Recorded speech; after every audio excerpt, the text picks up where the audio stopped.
ಅವನು ಏನು ಮಾಡ್ತಾನೆ, ಇವನೇನು ಹಾಡ್ತಾನೆ, ಸಿಂಗರ್ನ, ಎಲ್ಲ ಆಗೋಕ್ಕಾಗುತ್ತೆ. ಇನ್ನೂ ಒಂದು ಹೇಳಬೇಕು ಅಂದರೆ ಸ್ಪೆಷಲ್ಲಾಗಿ ಹರಕೆ ಹೊತ್ಕೊಂಡು ಪಡ್ಕೊಂಬಿಟ್ಟು ಹೇಳ, ನನಗೆ ಸೆಲೆಕ್ಟ್ ಆಗಿಲ್ಲ ಅನ್ನೋದಕ್ಕೊಂದು ಕಡೆ ಬೇಜಾರಾಗುತ್ತೆ. ಅಪ್ಪ ಹೇಳಿದ್ ನೀನು ಫೇಲ್ ಆದರೂ ಪರವಾಗಿಲ್ಲ, ಫಸ್ಟ್ ಹೋಗಿ ಮ್ಯೂಸಿಕ್ ಕಲಿ ಅನ್ನೋ ರೇಂಜಿಗೆ ಅವರು ಬಂದು ಗಾಡೀಲಿ ಹೋಗ್ಬೇಕಾರೆ ಹೆಲ್ಮೆಟ್ ಹಾಕೊಂಡು ರೋಡಲ್ಲಿ ಅರ್ಧ ಗಂಟೆ ಹತ್ತಿದ್ದೀನಿ. ಏನಕ್ಕೆ ಹಿಂಗೆ ಆಗ್ತಿದೆ ನನಗೇನೆ, ಇವನು ಯಾರು ಹಿಂಗೆ ಬಂದು ಕೂತವನಲ್ಲ ಅನ್ನೋ ರೇಂಜಿಗೆ ಲುಕ್ಕು, ಒಂಥರ ಕೇವಲವಾಗಿ ನೋಡೋದು ಅಂತಾರೆ ಗೊತ್ತಾ, ಆ ಲುಕ್ಕು ಮ್ಯಾಮ್. ತಪ್ಪೇನು ಮಾಡಿದ್ದೀನಿ ನಾನು ಸುಮ್ಮನಿದ್ದೆ. ಅವರೇ ಫೋನ್ ಮಾಡಿದ್ರು, ಅವರೇ ಆಡಿಷನಿಗೆ ಕರೆದ್ರು. Sir ಮನಸೇ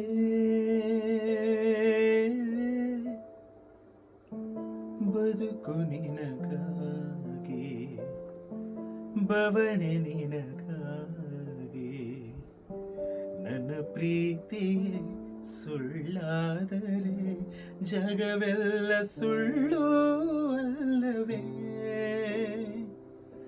one point of time ನಾ ಕುಗ್ಗೋ ಟೈಮ್ ಅಂತ ಬಂದಿದ್ದು ನನಗೆ ಒಂದೇ ಸತಿ ಮ್ಯಾಮ್ ಲೈಫಲ್ಲಿ. ಅದೇನು ಅಂದರೆ ಯಾವ ಚಾನಲ್ ಅದೆಲ್ಲ ನನಗೆ ಹೇಳೋಕ್ಕಾಗಲ್ಲ. ಬಟ್ ಒಂದು ಟೈಮ್ ನನಗೆ ಹೆಂಗೆ ಬಂತು ಅಂದರೆ ಮ್ಯಾಮ್, ಸುಮ್ಮನೆ ಇರ್ತೀನಿ, ಫೋನ್ ಮಾಡ್ತಾರೆ, ಹಂಗೆ ಇನ್ಸ್ಟಾಗ್ರಾಮಲ್ಲಿ ಪೋಸ್ಟ್ ಮಾಡ್ತಿದ್ದೆ. ಅವಾಗ ಅಷ್ಟೊಂದು ವ್ಯೂಸ್ ಆಗಲಿ ಅದಾಗಲಿ ಬರ್ತಿಲ್ಲ, ಸುಮ್ಮನೆ ಹಾಡ್ತಿದ್ದೆ ನಂಗೆ ಇಷ್ಟಕ್ಕೆ. ಫೋನ್ ಮಾಡಿ, ಸರ್ ಈ ಥರ ಆಡಿಷನ್ಸ್ ನಡೀತಾ ಇದೆ, ಬರ್ತೀರಾ ನೀವು ಅಂತಾರೆ. ಓಕೆ ಮ್ಯಾಮ್ ಬರ್ತೀನಿ, ಹಾಡ್ತೀನಿ ಮ್ಯಾಮ್. ಫಸ್ಟ್ ರೌಂಡು ಆಡಿಷನ್ಸಿಗೆ ಕರೆದ್ರು, ಹೋಗಿ ಆಯಿತು, ಆಡಿಷನ್ ಮಾಡಿದೆ, ಸೆಲೆಕ್ಟ್ ಆಗಿದೆ ಅಂತಂತ ಅವ್ರು ಏನು ಹೇಳಲ್ಲ, ಮೆಸೇಜ್ ಮಾಡ್ತೀನಿ ಅಂತಾರೆ. ಓಕೆ ಬಂದ್ವಿ, ಮೆಸೇಜ್ ಬಂತು, ಓಕೆ ನೀವು ಫಸ್ಟ್ ರೌಂಡ್ ಸೆಲೆಕ್ಟ್ ಆದ್ರಿ. ಸೆಕೆಂಡ್ ರೌಂಡು ಓಕೆ ಅದು ಆಯಿತು, ಸೆಲೆಕ್ಟ್ ಆದ್ರಿ ಅಂತ ಬಂತು. ಅದಾದಮೇಲೆ ಸೆಕೆಂಡ್ ರೌಂಡ್ ಆದಮೇಲೆ ಒಂದು ಮೆಸೇಜ್ ಬರುತ್ತೆ ma'am, you are in mega audition ಅಂತ. ಟಾಪ್ 30 ಅಂತ ಏನು ಮೆಗಾ ಆಡಿಷನ್ ಮಾಡ್ತಾರಲ್ಲ, ಅದರಲ್ಲಿ ನೀವು ಇದ್ದೀರಾ, ನಿಮಗೆ ಡೇಟ್ ಹೇಳ್ತೀವಿ ನಾವು ಅಂತ. ಅವತ್ತು ಲಿಟ್ರಲಿ ಮ್ಯಾಮ್ ನಾನು ಖುಷಿ ಪಟ್ಟಷ್ಟು ನಮ್ಮ ತಂದೆ ತಾಯಿ ಖುಷಿ. ಅವಾಗೆಲ್ಲ ನನ್ನ ವೈಫೆಲ್ಲ ಇರಲಿ, ಇವಾಗ ತುಂಬ ಹಳೆ ವರ್ಷ ಕೋವಿಡ್ಗಿಂತ ಮುಂಚೆ ನಡೆದಂಥದ್ದು. ತುಂಬ ಖುಷಿಪಟ್ಟೆ. ನಮ್ಮ ತಾಯಿ ಅಂತೂ ಅವ್ರ ರೂರಲ್ ಮೈಂಡ್ ಸೆಟ್ ಅವ್ರಿಗೆ ಹೆಂಗಿರುತ್ತೆ ಅಂದರೆ ಮ್ಯಾಮ್, ಟಿ ವಿಲಿ ಬಂದರೆ ನನ್ನ ಮಗ ಏನೋ ಆಡ್ತಾನೆ ಅನ್ನೋದು ಲೆಕ್ಕಾಚಾರ ಅವ್ರು ಇವತ್ತು ಅದೇ ಇರೋದು, ಸರಿಗಮಪಾಗಿ ಹೋಗಬೇಕು ಅಂತ. ಆ ಥರದ ವೇದಿಕೆಗಳಿಗೆ ಹೇಳ್ತಿರ್ತಾರಲ್ಲ, ಅವಾಗ ಅನ್ಸುತ್ತೆ ಇವ್ರಿಗೋಸ್ಕರನಾರು ಹೋಗ್ಬಿಡ್ಬೇಕು ದೇವರು ಒಂದ್ಸಲಿ ಹತ್ತಗೆ ಅಂತ. ಸೊ ಅದಾಯಿತು, ಹಿಂಗೆ ಕಾಲ್ ಬಂತು ಯಾವುದೋ ಇದರಿಂದ, ವೇದಿಕೆಯಿಂದ. ಆಯಿತು ಅಮ್ಮ ಮೆಗಾ ಆಡಿಷನ್ಗೆ ಆಗಿದೆ ಅಮ್ಮ, ಆಗ್ತೀನಿ ನೋಡೋಣ, ಅಲ್ಲಿ ಹೋಗಿ ನಿಂತ್ಕೊಂಡ್ರೆ ಆಗ್ಬೋದು ಅಂತ. ಸರಿ ಮ್ಯಾಮ್, ನನಗೆ ಒಂದಷ್ಟು ಜನ ಪರಿಚಯ ಅಂತೂ ಆಗಿರ್ತಾರೆ ಅಲ್ಲಿ ಸಿಂಗರ್ಸ್ಗಳು, ಅವ್ರದ್ದು ನಂಬರ್ಗಳು ಶೇರ್ ಆಗಿರುತ್ತೆ. ಆಯಿತು, ಒಂದು ವಾರ ನನಗೆ ಗೊತ್ತಿರೋಂಗೆ ಮೆಗಾ ಆಡಿಷನ್ಸ್ ಹೆಂಗೆ ಮಾಡ್ತಾರೆ, ಇನ್ನೊಂದು ವಾರ ಗ್ಯಾಪಲ್ಲಂತೂ ಇಟ್ಕೊಂಡಿರ್ತಾರೆ, ಅಷ್ಟೊಳಗೆ ಇನ್ಫಾರ್ಮ್ ಮಾಡ್ತಾರೆ ಅಂತ. ನಾನು ಫುಲ್ ಪ್ರಿಪೇರ್ ಆಗಬೇಕು, ಏನಾದರೂ ಆಗಲಿ ನಾವು ವಿನ್ ಆಗ್ತೀನೋ ಬಿಡ್ತೀನೋ ನಂಗೆ ಗೊತ್ತಿಲ್ಲ. ಬಟ್ ಅಲ್ಲಿ ನಿಂತು ಒಂದು ಟಫ್ ಕಾಂಪಿಟೇಷನ್ ಅಂತೂ ಕೊಡಬೇಕು ಅನ್ನೋ ನನ್ನ ತಲೆಯಲ್ಲಿ ಯಾವಾಗಲೂ ಇರ್ತಿತ್ತು. ಪ್ರಾಕ್ಟೀಸ್ ಮಾಡ್ತಾಯಿದ್ದೆ, ದಿನ ಕೂತು ಪ್ರಾಕ್ಟೀಸ್ ಮಾಡ್ತಿದ್ದೆ. ಸ್ಕೂಲ್ದು ವರ್ಕ್ ಮುಗಿಸ್ಕೊಂಬಂದು ಪ್ರಾಕ್ಟೀಸ್ ಮಾಡೋದು, ಅಲ್ಲೇನೋ ಒಂದು ಕ್ಲಾಸಲ್ಲಿ ಪ್ರಾಕ್ಟೀಸ್ ಮಾಡೋದು, ಆ ಥರ ಎಲ್ಲ ಮಾಡ್ತಿದ್ವಿ. ಒಂದು ಟೈಮಲ್ಲಿ ನನ್ನ ಫ್ರೆಂಡಿಂದ ಮೆಸೇಜ್ ಬರುತ್ತೆ, ಎಲ್ಲಿ ಮಗ ಬಂದೇ ಇಲ್ಲ ನೀನು, ಮೆಗಾ ಆಡಿಷನ್ಗೆ ಸೆಲೆಕ್ಟ್ ಆಗಿದೆ ಅಂದೆ ಅಂತ. ನಾನು ಏನು ತಮಾಷೆ ಮಾಡಬೇಡ, ಸೀರಿಯಸ್ ಆಗಿ ಹೇಳು, ನಾನು ತುಂಬ ಸೀರಿಯಸ್ ಆಗಿದ್ದೀನಿ ಈ ವಿಷಯದಲ್ಲಿ. ನೋಡಿದ್ರೆ ಮ್ಯಾಮ್ ಸೀನು ಮೆಗಾ ಆಡಿಷನ್ದು 2 ರಿಹರ್ಸಲ್ ಆಗೋಗಿದೆ 2 ದಿವಸದಿಂದ. ನನಗೆ ಇನ್ಫಾರ್ಮ್ ಬಂದಿಲ್ಲ. ಅದು ನನಗೆ ಅವ್ನು ಹೇಳಿದ ಕೇಳಿ, ಇಲ್ಲ ಮಗ ನಿಜವಾಗ್ಲೂ ನಡೀತಿದೆ ಅಂತ ಅಂದ್ಬಿಟ್ಟು ನನಗೆ ಪ್ರೂಫ್ ಫೋಟೋನೇ ಕಳಿಸ್ತಾರೆ. ನಾನು ನಡೀತಿದೆ ನೋಡಿ, ನೀನು ಯಾಕೆ ಬಂದಿಲ್ಲ, ಆಗಿದೆ ಅಂತ ಹೇಳ್ದಲ್ಲ ನಿನಗೆ. ಮೆಸೇಜು ಇತ್ತು ನನ್ನ ಹತ್ರ, ಬಂದಿರೋದು ಮೆಸೇಜು ಇತ್ತು. ಯಾಕಾಗಿಲ್ಲ ಅಂದರು.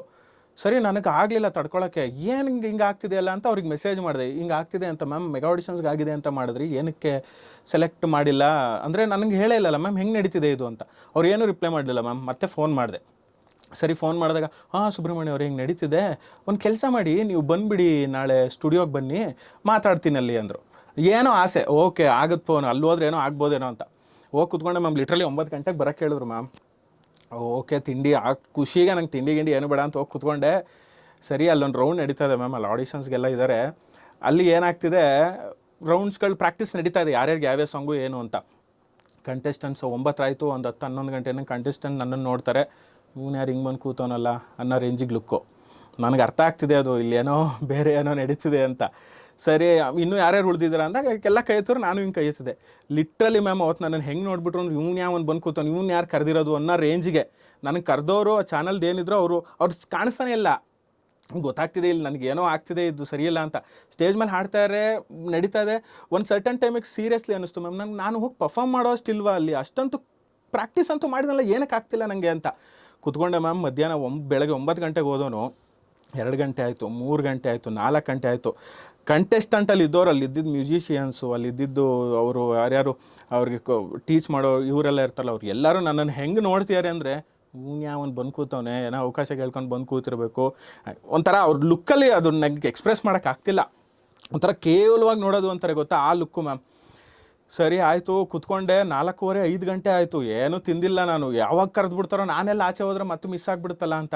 ಸರಿ ಅವ್ರು ಬಂದರು, ನನಗೆ ಮೆಸೇಜ್ ಹಾಕಿದ್ದವ್ರು ಬಂದರು. ಹೋಗಿ ಕೇಳಿದೆ ನಾನು, ಮ್ಯಾಮ್ ಏನಾಗ್ತಿದೆ ಮ್ಯಾಮ್, ನಾನು ಕರೆಸಿದ್ರೆ ಏನೂ ಹಾಡಿಸ್ತಾನೂ ಇಲ್ಲ, ಏನೂ ಇಲ್ಲ. ಅದು ಸುಬ್ರಹ್ಮಣ್ಯ ಅವರೇ, ಏನಾಗಿದೆ, ನಿಮ್ಮ ಲೀಸ್ಟಲ್ಲಿ ಇದ್ರಿ, ಬಟ್ ಅಷ್ಟು ಲಾಸ್ಟ್ ಟೈಮಲ್ಲಿ ಒಂದು ಕಂಟೆಂಟ್ ಬಂತು ಅಂತ ನಿಮ್ಮನ್ನು ಇದು ಮಾಡಿ ಅವ್ರನ್ನ ತೊಗೊಂಡಿದ್ದಾರೆ ಅಂತಂದರು ಮ್ಯಾಮ್. ಯಾವ ಥರ ಮ್ಯಾಮ್ ಅಂತಂದೆ. ಅದು ಯೂಶ್ವಲಿ ಗೊತ್ತಾಗುತ್ತೆ. ನಾನು ಅಲ್ಲ ಮ್ಯಾಮ್, ನೀವು ತಗೊಳ್ಳಿ, ನನಗೆ ಅದು ಪ್ರಾಬ್ಲಮ್ ಅಲ್ಲ, ನನಗೆ ಯಾಕೆ ಮೆಸೇಜ್ ಮಾಡಿದ್ರಿ ನೀವು, ಅದು ನನ್ನ ಫೀಲಿಂಗ್ಸ್, ಅದು ನಾನು ಅದಕ್ಕೆ ಎಷ್ಟು ಪ್ರಿಪೇರ್ ಆಗಿದ್ದೀನಿ ಅಂತ ನನಗೆ ಗೊತ್ತು. ಅವರಂದರು, ನೀವು ಬೇರೆ ಟ್ಯಾಲೆಂಟ್ ಏನಿದೆ ಹೇಳಿ ನಿಮಗೆ ಅಂತ. ನಾನು ಹೇಳಿದೆ, ಮ್ಯಾಮ್ ನಾನು ಪೇಂಟಿಂಗ್ ಮಾಡ್ತೀನಿ, ಈ ಥರ ಹಾಡ್ಕೊಂಡು ನಾನೇ ಪೇಂಟಿಂಗ್ ಮಾಡ್ತೀನಿ, ಹಂಗೆ ನಾನು ಕಲ್ತೀನಿ. ಸರಿ, ನಾಳೆ ಒಂದು ಕೆಲಸ ಮಾಡಿ, ಎಲ್ಲನೂ ತಂದುಬಿಡಿ, ನಿಮ್ಮ ಪೇಂಟಿಂಗೆಲ್ಲ ಎಲ್ಲರ ಮುಂದೆ ಮಾಡಿ, ನಿಮ್ಗೆ ಇಷ್ಟ ಆದರೆ, ಅವ್ರಿಗೆಲ್ಲ ಇಷ್ಟ ಆಗಿ ಅವರೆಲ್ಲ ವಾವ್ ಅಂದರೆ ನಿಮ್ಮನ್ನು ತಗೋತೀವಿ ನಾನು ಅಂದು. ಮ್ಯಾಮ್ ನಿಮ್ಗೆ ಆ್ಯಕ್ಚುಲಿ ಏನು ಬೇಕು, ಹಾಡಿಸ್ಬೇಕಾ ಹಾಡಿಸಿ ಮ್ಯಾಮ್, ನಿಲ್ಲಿಸಿ, ನನಗೆ ಯಾರು ಹಾಡ್ತೀನಿ, ನನಗೇನು ಗೊತ್ತೋ ಅದನ್ನು ನಾನು ಹಾಡ್ತೀನಿ, ಸೆಲೆಕ್ಟ್ ಆಗೋದು ಬಿಡೋದು. ಆಮೇಲೆ ಒಂದು ಸ್ಟೇಜ್ ಮೇಲೆ ಹತ್ತಿಸ್ತಿಲ್ಲ ಮ್ಯಾಮ್, ಸಂಜೆ 6 ಗಂಟೆವರೆಗೂ ನಿಂತಿದ್ದೀನಿ, ಒಂದು ಸ್ಟೇಜ್ ಮೇಲೆ ಹತ್ತಿಸ್ತಿಲ್ಲ. ಆಮೇಲೆ ಅವ್ರು ಹೇಳಿದ್ರು ಓಕೆ ಹಿಂಗೆ ಮಾಡಿ ಅಂತ. ಬಂದ್ಬಿಟ್ಟೆ ನಾನು ಸ್ಟುಡಿಯೋಯಿಂದ ಆಚೆಗೆ ಬಂದು ಗಾಡೀಲಿ ಹೋಗ್ಬೇಕಾದ್ರೆ ಹೆಲ್ಮೆಟ್ ಹಾಕೊಂಡು ರೋಡಲ್ಲಿ ಅರ್ಧ ಗಂಟೆ ಹತ್ತಿದ್ದೀನಿ. ಏನಕ್ಕೆ ಹಿಂಗೆ ಆಗ್ತಿದೆ ನನಗೇನೆ, ತಪ್ಪೇನು ಮಾಡಿದ್ದೀನಿ ನಾನು ಸುಮ್ಮನಿದ್ದೆ. ಅವರೇ ಫೋನ್ ಮಾಡಿದ್ರು, ಅವರೇ ಆಡಿಷನಿಗೆ ಕರೆದ್ರು. ಸರ್ ಓಕೆ ಸರ್, ಆಗುತ್ತೆ, ಅವಮಾನನೇ ಸನ್ಮಾನ ಒಂದಿನ. ಲಿಟ್ರಲಿ ನಾನು ಏನು ಮಾಡ್ದಪ್ಪ, ನಾನು ಹೋಗಲಿಲ್ಲ, ಅವರೇ ಕರೆದ್ರು, ಬರ್ತೀರಾ ಅಂತ, ಮೆಗಾ ಆಡಿಷನ್ಗೆ ಆಗಿದೆ ಅಂತ ಅವರೇ ಹೇಳಿದ್ರು. ಅವತ್ತು ನನಗೆ ರೋಡಲ್ಲಿ ತಡೆಯೋಕ್ಕಾಗಿ, ನೀನು ಮನೆಗೆ ಬಂದರೆ ಅಪ್ಪ ಅಮ್ಮ ಎಲ್ಲ ಇದ್ದಾರೆ, ಎಲ್ಲಿ ಅವ್ರ ಮುಂದೆ ಹತ್ಬಿಡ್ತೀನಿ ಅಂತ ಹೆಲ್ಮೆಟ್ ಹಾಕೊಂಡು ಸುಮ್ಮನೆ ಅರ್ಧ ಗಂಟೆ ಹತ್ತು ನಿಂತಿದ್ದೀನಿ ಮ್ಯಾಮ್. ನಾನು ರೋಡಲ್ಲಿ ಅಳ್ತಿದ್ದೀನಿ. ಅದಾದಮೇಲೆ ಅನ್ನಿಸ್ತು ನನಗೆ ಮ್ಯೂಸಿಕ್ಕೇ ಬೇಡ ಅನ್ನೋ ರೇಂಜ್ಗೆ ಹೋಗ್ಬಿಟ್ಟೆ ನಾನು. ಇದು ಬೇಡ, ನನಗೆ ಇದು ಆಗಲ್ಲ, ಇದು ಏನಕ್ಕೆ ಬೇಕು ನನಗೆ, ಹಿಂಗೇನೋ ಹೋಗೋದು ರಿಜೆಕ್ಟ್ ಆಗಿ. ಆ್ಯಂಡ್ ಈಗ ಎಬಿಲಿಟಿ ಇಲ್ದಾನೆ ಏನೋ ಹಾಡಲ್ಲ ಅಂದ್ರೆ ಪರವಾಗಿಲ್ಲ, ಅಟ್ಲೀಸ್ಟ್ ಅಲ್ಲಿ ನಿಲ್ಲೋ ಅಷ್ಟಾರು ಏನೋ ಹಾಡ್ಬೋದಾ ನಾನು ಅನ್ನೋ ನಂಬಿಕೆ ನನಗೆ. ಕೊಡ್ತಿಲ್ಲಲ್ಲ ಇವರು ನನಗೆ, ಅದು ಕರೆಸ್ಬಿಟ್ಟು ಹಿಂಗೆ ಮಾಡಿ ಕಳಿಸ್ಬಿಟ್ರಲ್ಲ, ಆಡಿಸ್ತಾನೆ ಸ್ಟೇಜ್ ಮೇಲೆ ಅಂತ. ಆವಾಗ ಒಂದು ಹಿಂಗೆ ₹1 ಕಾಯಿನೇನೋ ಇತ್ತು ಜೋಬಲ್ಲಿ, ಹಿಂಗೆ ಹಾಕಿ ಇಟ್ಕೊಂಡೆ. ನಾನು ರಾಯರ್ ತುಂಬ ನಂಬ್ತೀನಿ. ನಾನು ಹೇಳಿದ್ದು ಇಷ್ಟೇ, ನನಗಿದು ಆಗಲ್ಲ, ನನಗೆ ಮ್ಯೂಸಿಕ್ ಬೇಡ ಅಂತಲೇ ಡಿಸೈಡ್ ಆಗಿಬಿಟ್ಟಿದ್ದೀನಿ ನಾನು, ಇದೆಲ್ಲ ನನಗೆ ವರ್ಕ್ ಆಗಲ್ಲ, ಬಿಟ್ಬಿಡ್ತೀನಿ ನಾನು ಅಂತ ಅಂದ್ಬಿಟ್ಟು. ಒಂದು ಟಾಸ್ ಹಿಂಗೆ ಎಡ್ ಬಿದ್ದರೆ ನಾನು ಕಂಟಿನ್ಯೂ ಮಾಡ್ತೀನಿ, ಅದು ನೀನೇ ಡಿಸೈಡ್ ಮಾಡು. ಟೈಲ್ ಬಿದ್ದರೆ ಇನ್ಯಾವತ್ತೂ ನಾನು ಮ್ಯೂಸಿಕ್ ಮಾಡಲ್ಲ, ದುಡಿಬೇಕು, ನನ್ನ ಫ್ಯಾಮಿಲಿ ನಾನು ನೋಡ್ಕೋಬೇಕು, ಕಂಪ್ಲೀಟ್ ನಾನು ಅದಕ್ಕೆ ಫೋಕಸ್ ಮಾಡ್ತೀನಿ ಅಂತ. ಅವತ್ತು ತಾಯಿಗೆ ಅವ್ರ ರಾಯರ್ಗೆ ಏನೋ ಇಷ್ಟ ಆಯ್ತು, ಏನೋ ನಾನು ಆಡಬೇಕು ಅಂತ ಎಡ್ ಬಿತ್ತು. ಹಿಂಗೆ ನೋಡಿದೆ, ಅದನ್ನು ಅಕ್ಸೆಪ್ಟ್ ಮಾಡೋಕ್ಕೆ ರೆಡಿ ಇಲ್ಲ ಮನಸ್ಸು. ಬೇಡ, ಇದಾಗಲ್ಲ, ಸುಮ್ಮನೆ ಏನೋ ಬಿದ್ದಿದೆ ಇದು ಅಂತ. ಬಟ್ ಏನೋ ಬಿಲೀವ್, ಏನೋ ಒಂದು ಆಗುತ್ತೆ ಬಿಡು ಅಂತ ಅಂದ್ಕೊಂಡು ಇಟ್ಕೊಂಡು ಮ್ಯಾಮ್ 1 ವಾರ ಆಗಿದೆ ನನಗೆ ಅದರಿಂದ ಆಚೆ ಬರೋಕ್ಕೆ. ಆ 1 ವಾರ ನಾನು ಪ್ರಾಕ್ಟೀಸ್ ಆಗಲಿ ಆಡೋದಾಗಲಿ ಏನೂ ಮಾಡಿಲ್ಲ ಮ್ಯಾಮ್, ಸುಮ್ಮನೆ ಕೂತ್ಕೊಂಡ್ಬಿಟ್ಟಿದ್ದೀನಿ, ಬೇಡ ಅಂತ. ಒಂದು ಸರ್ಟನ್ ಟೈಮ್ ಆದಮೇಲೆ ಅರ್ಥ ಆಗೋಕ್ಕೆ ಶುರುವಾಗುತ್ತೆ, ಓಕೆ ಫೈನ್, ಏನು ಇನ್ನೊಂದು ಏನೋ ಮಾಡೋಣ, ಇನ್ನೊಂದು ಸತಿ ಪ್ರಯತ್ನ ಮಾಡೋಣ ಅಂತ. ಬಟ್ ಆ ಟೈಮಲ್ಲಿ ನನಗೆ ಅನ್ನಿಸ್ತು ಮ್ಯಾಮ್, ಬೇಡ, ಈ ಕಾಂಪಿಟೇಷನ್ದು ಇದೆಲ್ಲ ಸವಾಸನೇ ಬೇಡ, ನಾನಾಯಿತು, ನನಗೆ ಇಷ್ಟ ಆಯಿತು, ದೇವ್ರು ಯಾವತ್ತೋ ಒಂದಿನ ಬೇರೆ ಥರ ಏನೋ ಕೊಡ್ತಾನೇನೋ, ಈ ಸವಾಸ ಬೇಡ ಅಂತ ಅವತ್ತೇ ಬಿಟ್ಬಿಟ್ಟೆ ಮ್ಯಾಮ್. ಅವತ್ತಿಂದ ನಾನು ಯಾವ ಆಡಿಷನ್ಸ್ಗೂ ಹೋಗ್ತಿರಲ್ಲ. ನನಗಿವಾಗ ಮತ್ತೆ ಆಸೆ ಚಿಗುರಿಸ್ತಾ ಇರೋದು ನನ್ನ ವೈಫ್ ಬಂದಮೇಲೆ. ಏನಕ್ಕೆ ಮಾಡಲ್ಲ ನೀವು ಹೋಗಿ ಅಂತ. ಈಗ ರೀಸೆಂಟಾಗೂ ನಾನು ಆಡಿಷನ್ ಅಟೆಂಡ್ ಮಾಡಿದೆ, ಅಲ್ಲೂ ಅದೇ ಎಗೇನ್ ರಿಜೆಕ್ಷನ್. ಅಲ್ಲೂ ಅಟೆಂಡ್ ಮಾಡಿದೆ. ಏನಕ್ಕೆ ರಿಜೆಕ್ಷನ್ ಅಂತ ಗೊತ್ತಿಲ್ಲ, ಬಟ್ ಒಂದೊಂದು ಸತಿ ರಿಜೆಕ್ಟ್ ಆದಾಗಲೂ ಕಲ್ತಿದ್ದೀನಿ ಮ್ಯಾಮ್. ನಾನು ಫಸ್ಟ್ ಆಡಿಷನ್ಗೆ ಹೋದಾಗ ಏನು ನಾನು ರಿಜೆಕ್ಟ್ ಆದಾಗ ಕಲಿಬೇಕು ಅಂತ ಅನ್ಸೋದು, ಏನಕ್ಕೆ ರಿಜೆಕ್ಟ್ ಪ್ರತಿಯೊಂದು ಕಲ್ತೀನಿ ಆ್ಯಂಡ್ ಇಂಪ್ರೂವ್ ಮಾಡ್ತಾ ಹೋಗ್ತಿದ್ದೀನಿ. ಬಟ್ ಸರ್ಟನ್ ಟೈಮ್ವರೆಗೂ ಅದು ಇಂದಿಲ್ಲ. ಇದು ಬಿಟ್ಟರೆ ನೆಕ್ಸ್ಟ್ ನನಗೆ ಇವಾಗ ಸ್ಟ್ರೆಂತು, ಓಕೆ ಏನೋ ಒಂದು ದಿನ ಅಲ್ಲಿ ನಿಲ್ತೀನಿ ಅನ್ನೋದು ಈಗ ಕೊಡ್ತಿರೋ ಜನ ಕೊಡ್ತಿರೋ ಪ್ರೀತಿ ಮ್ಯಾಮ್.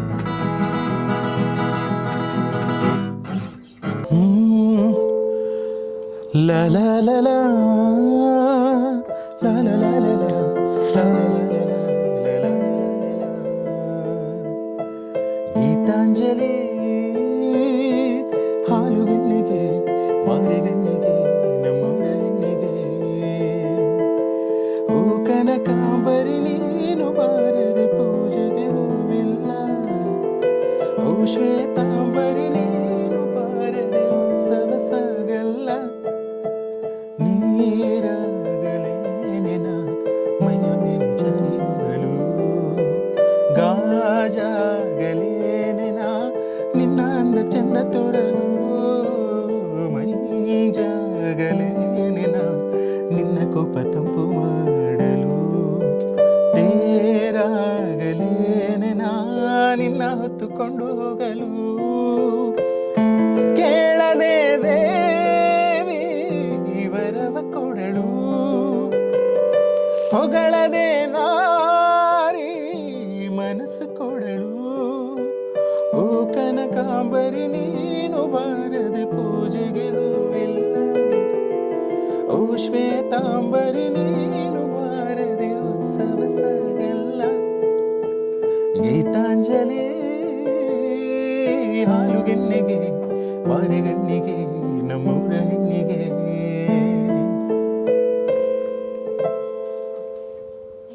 ಹಾಯ್ ಸುಬ್ರಹ್ಮಣ್ಯ ಅವರೇ. ಹಾಯ್ ಮ್ಯಾಮ್, ನಮಸ್ತೆ. ಹೇಗಿದ್ದೀರಾ? ನಮಸ್ತೆ. ಫೈನ್, ಚೆನ್ನಾಗಿದ್ದೀನಿ. ನೀವು ಚೆನ್ನಾಗಿದ್ದೀರಾ? ನಾನು ಚೆನ್ನಾಗಿದ್ದೀನಿ.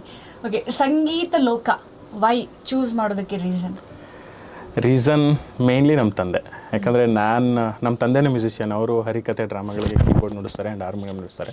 ಸೊ ನಂಗೆ ಚಿಕ್ಕದ್ರಿಂದ ಅದೇ ವಾತಾವರಣದಲ್ಲಿ ಬಂದಿದ್ದರಿಂದ ಸೊ ಅದು ನಮಗೆ ಗೊತ್ತಿಲ್ಲದೇ ನಮ್ಮ ಒಳಗೆ ಹೋಗೋಕ್ಕೆ ಶುರುವಾಯಿತು. ಆ್ಯಂಡ್ ನಮ್ಮ ತಂದೆ ಏನು ಮಾಡ್ತಿದ್ರು ಅಂದರೆ, ಈಗ ಯಾವುದರ ದೇವಸ್ಥಾನಕ್ಕೇನೋ ಅವರು ಹಾರ್ಮೋನಿಯಂ ನುಡ್ಸೋಕ್ಕೆ ಹಾಡಕ್ಕೆ ಹೋಗ್ತಿದ್ದಾರೆ ಅಂದರೆ ನನ್ನ ಜೊತೆಲಿ ಕರ್ಕೊಂಡು ಹೋಗೋರು.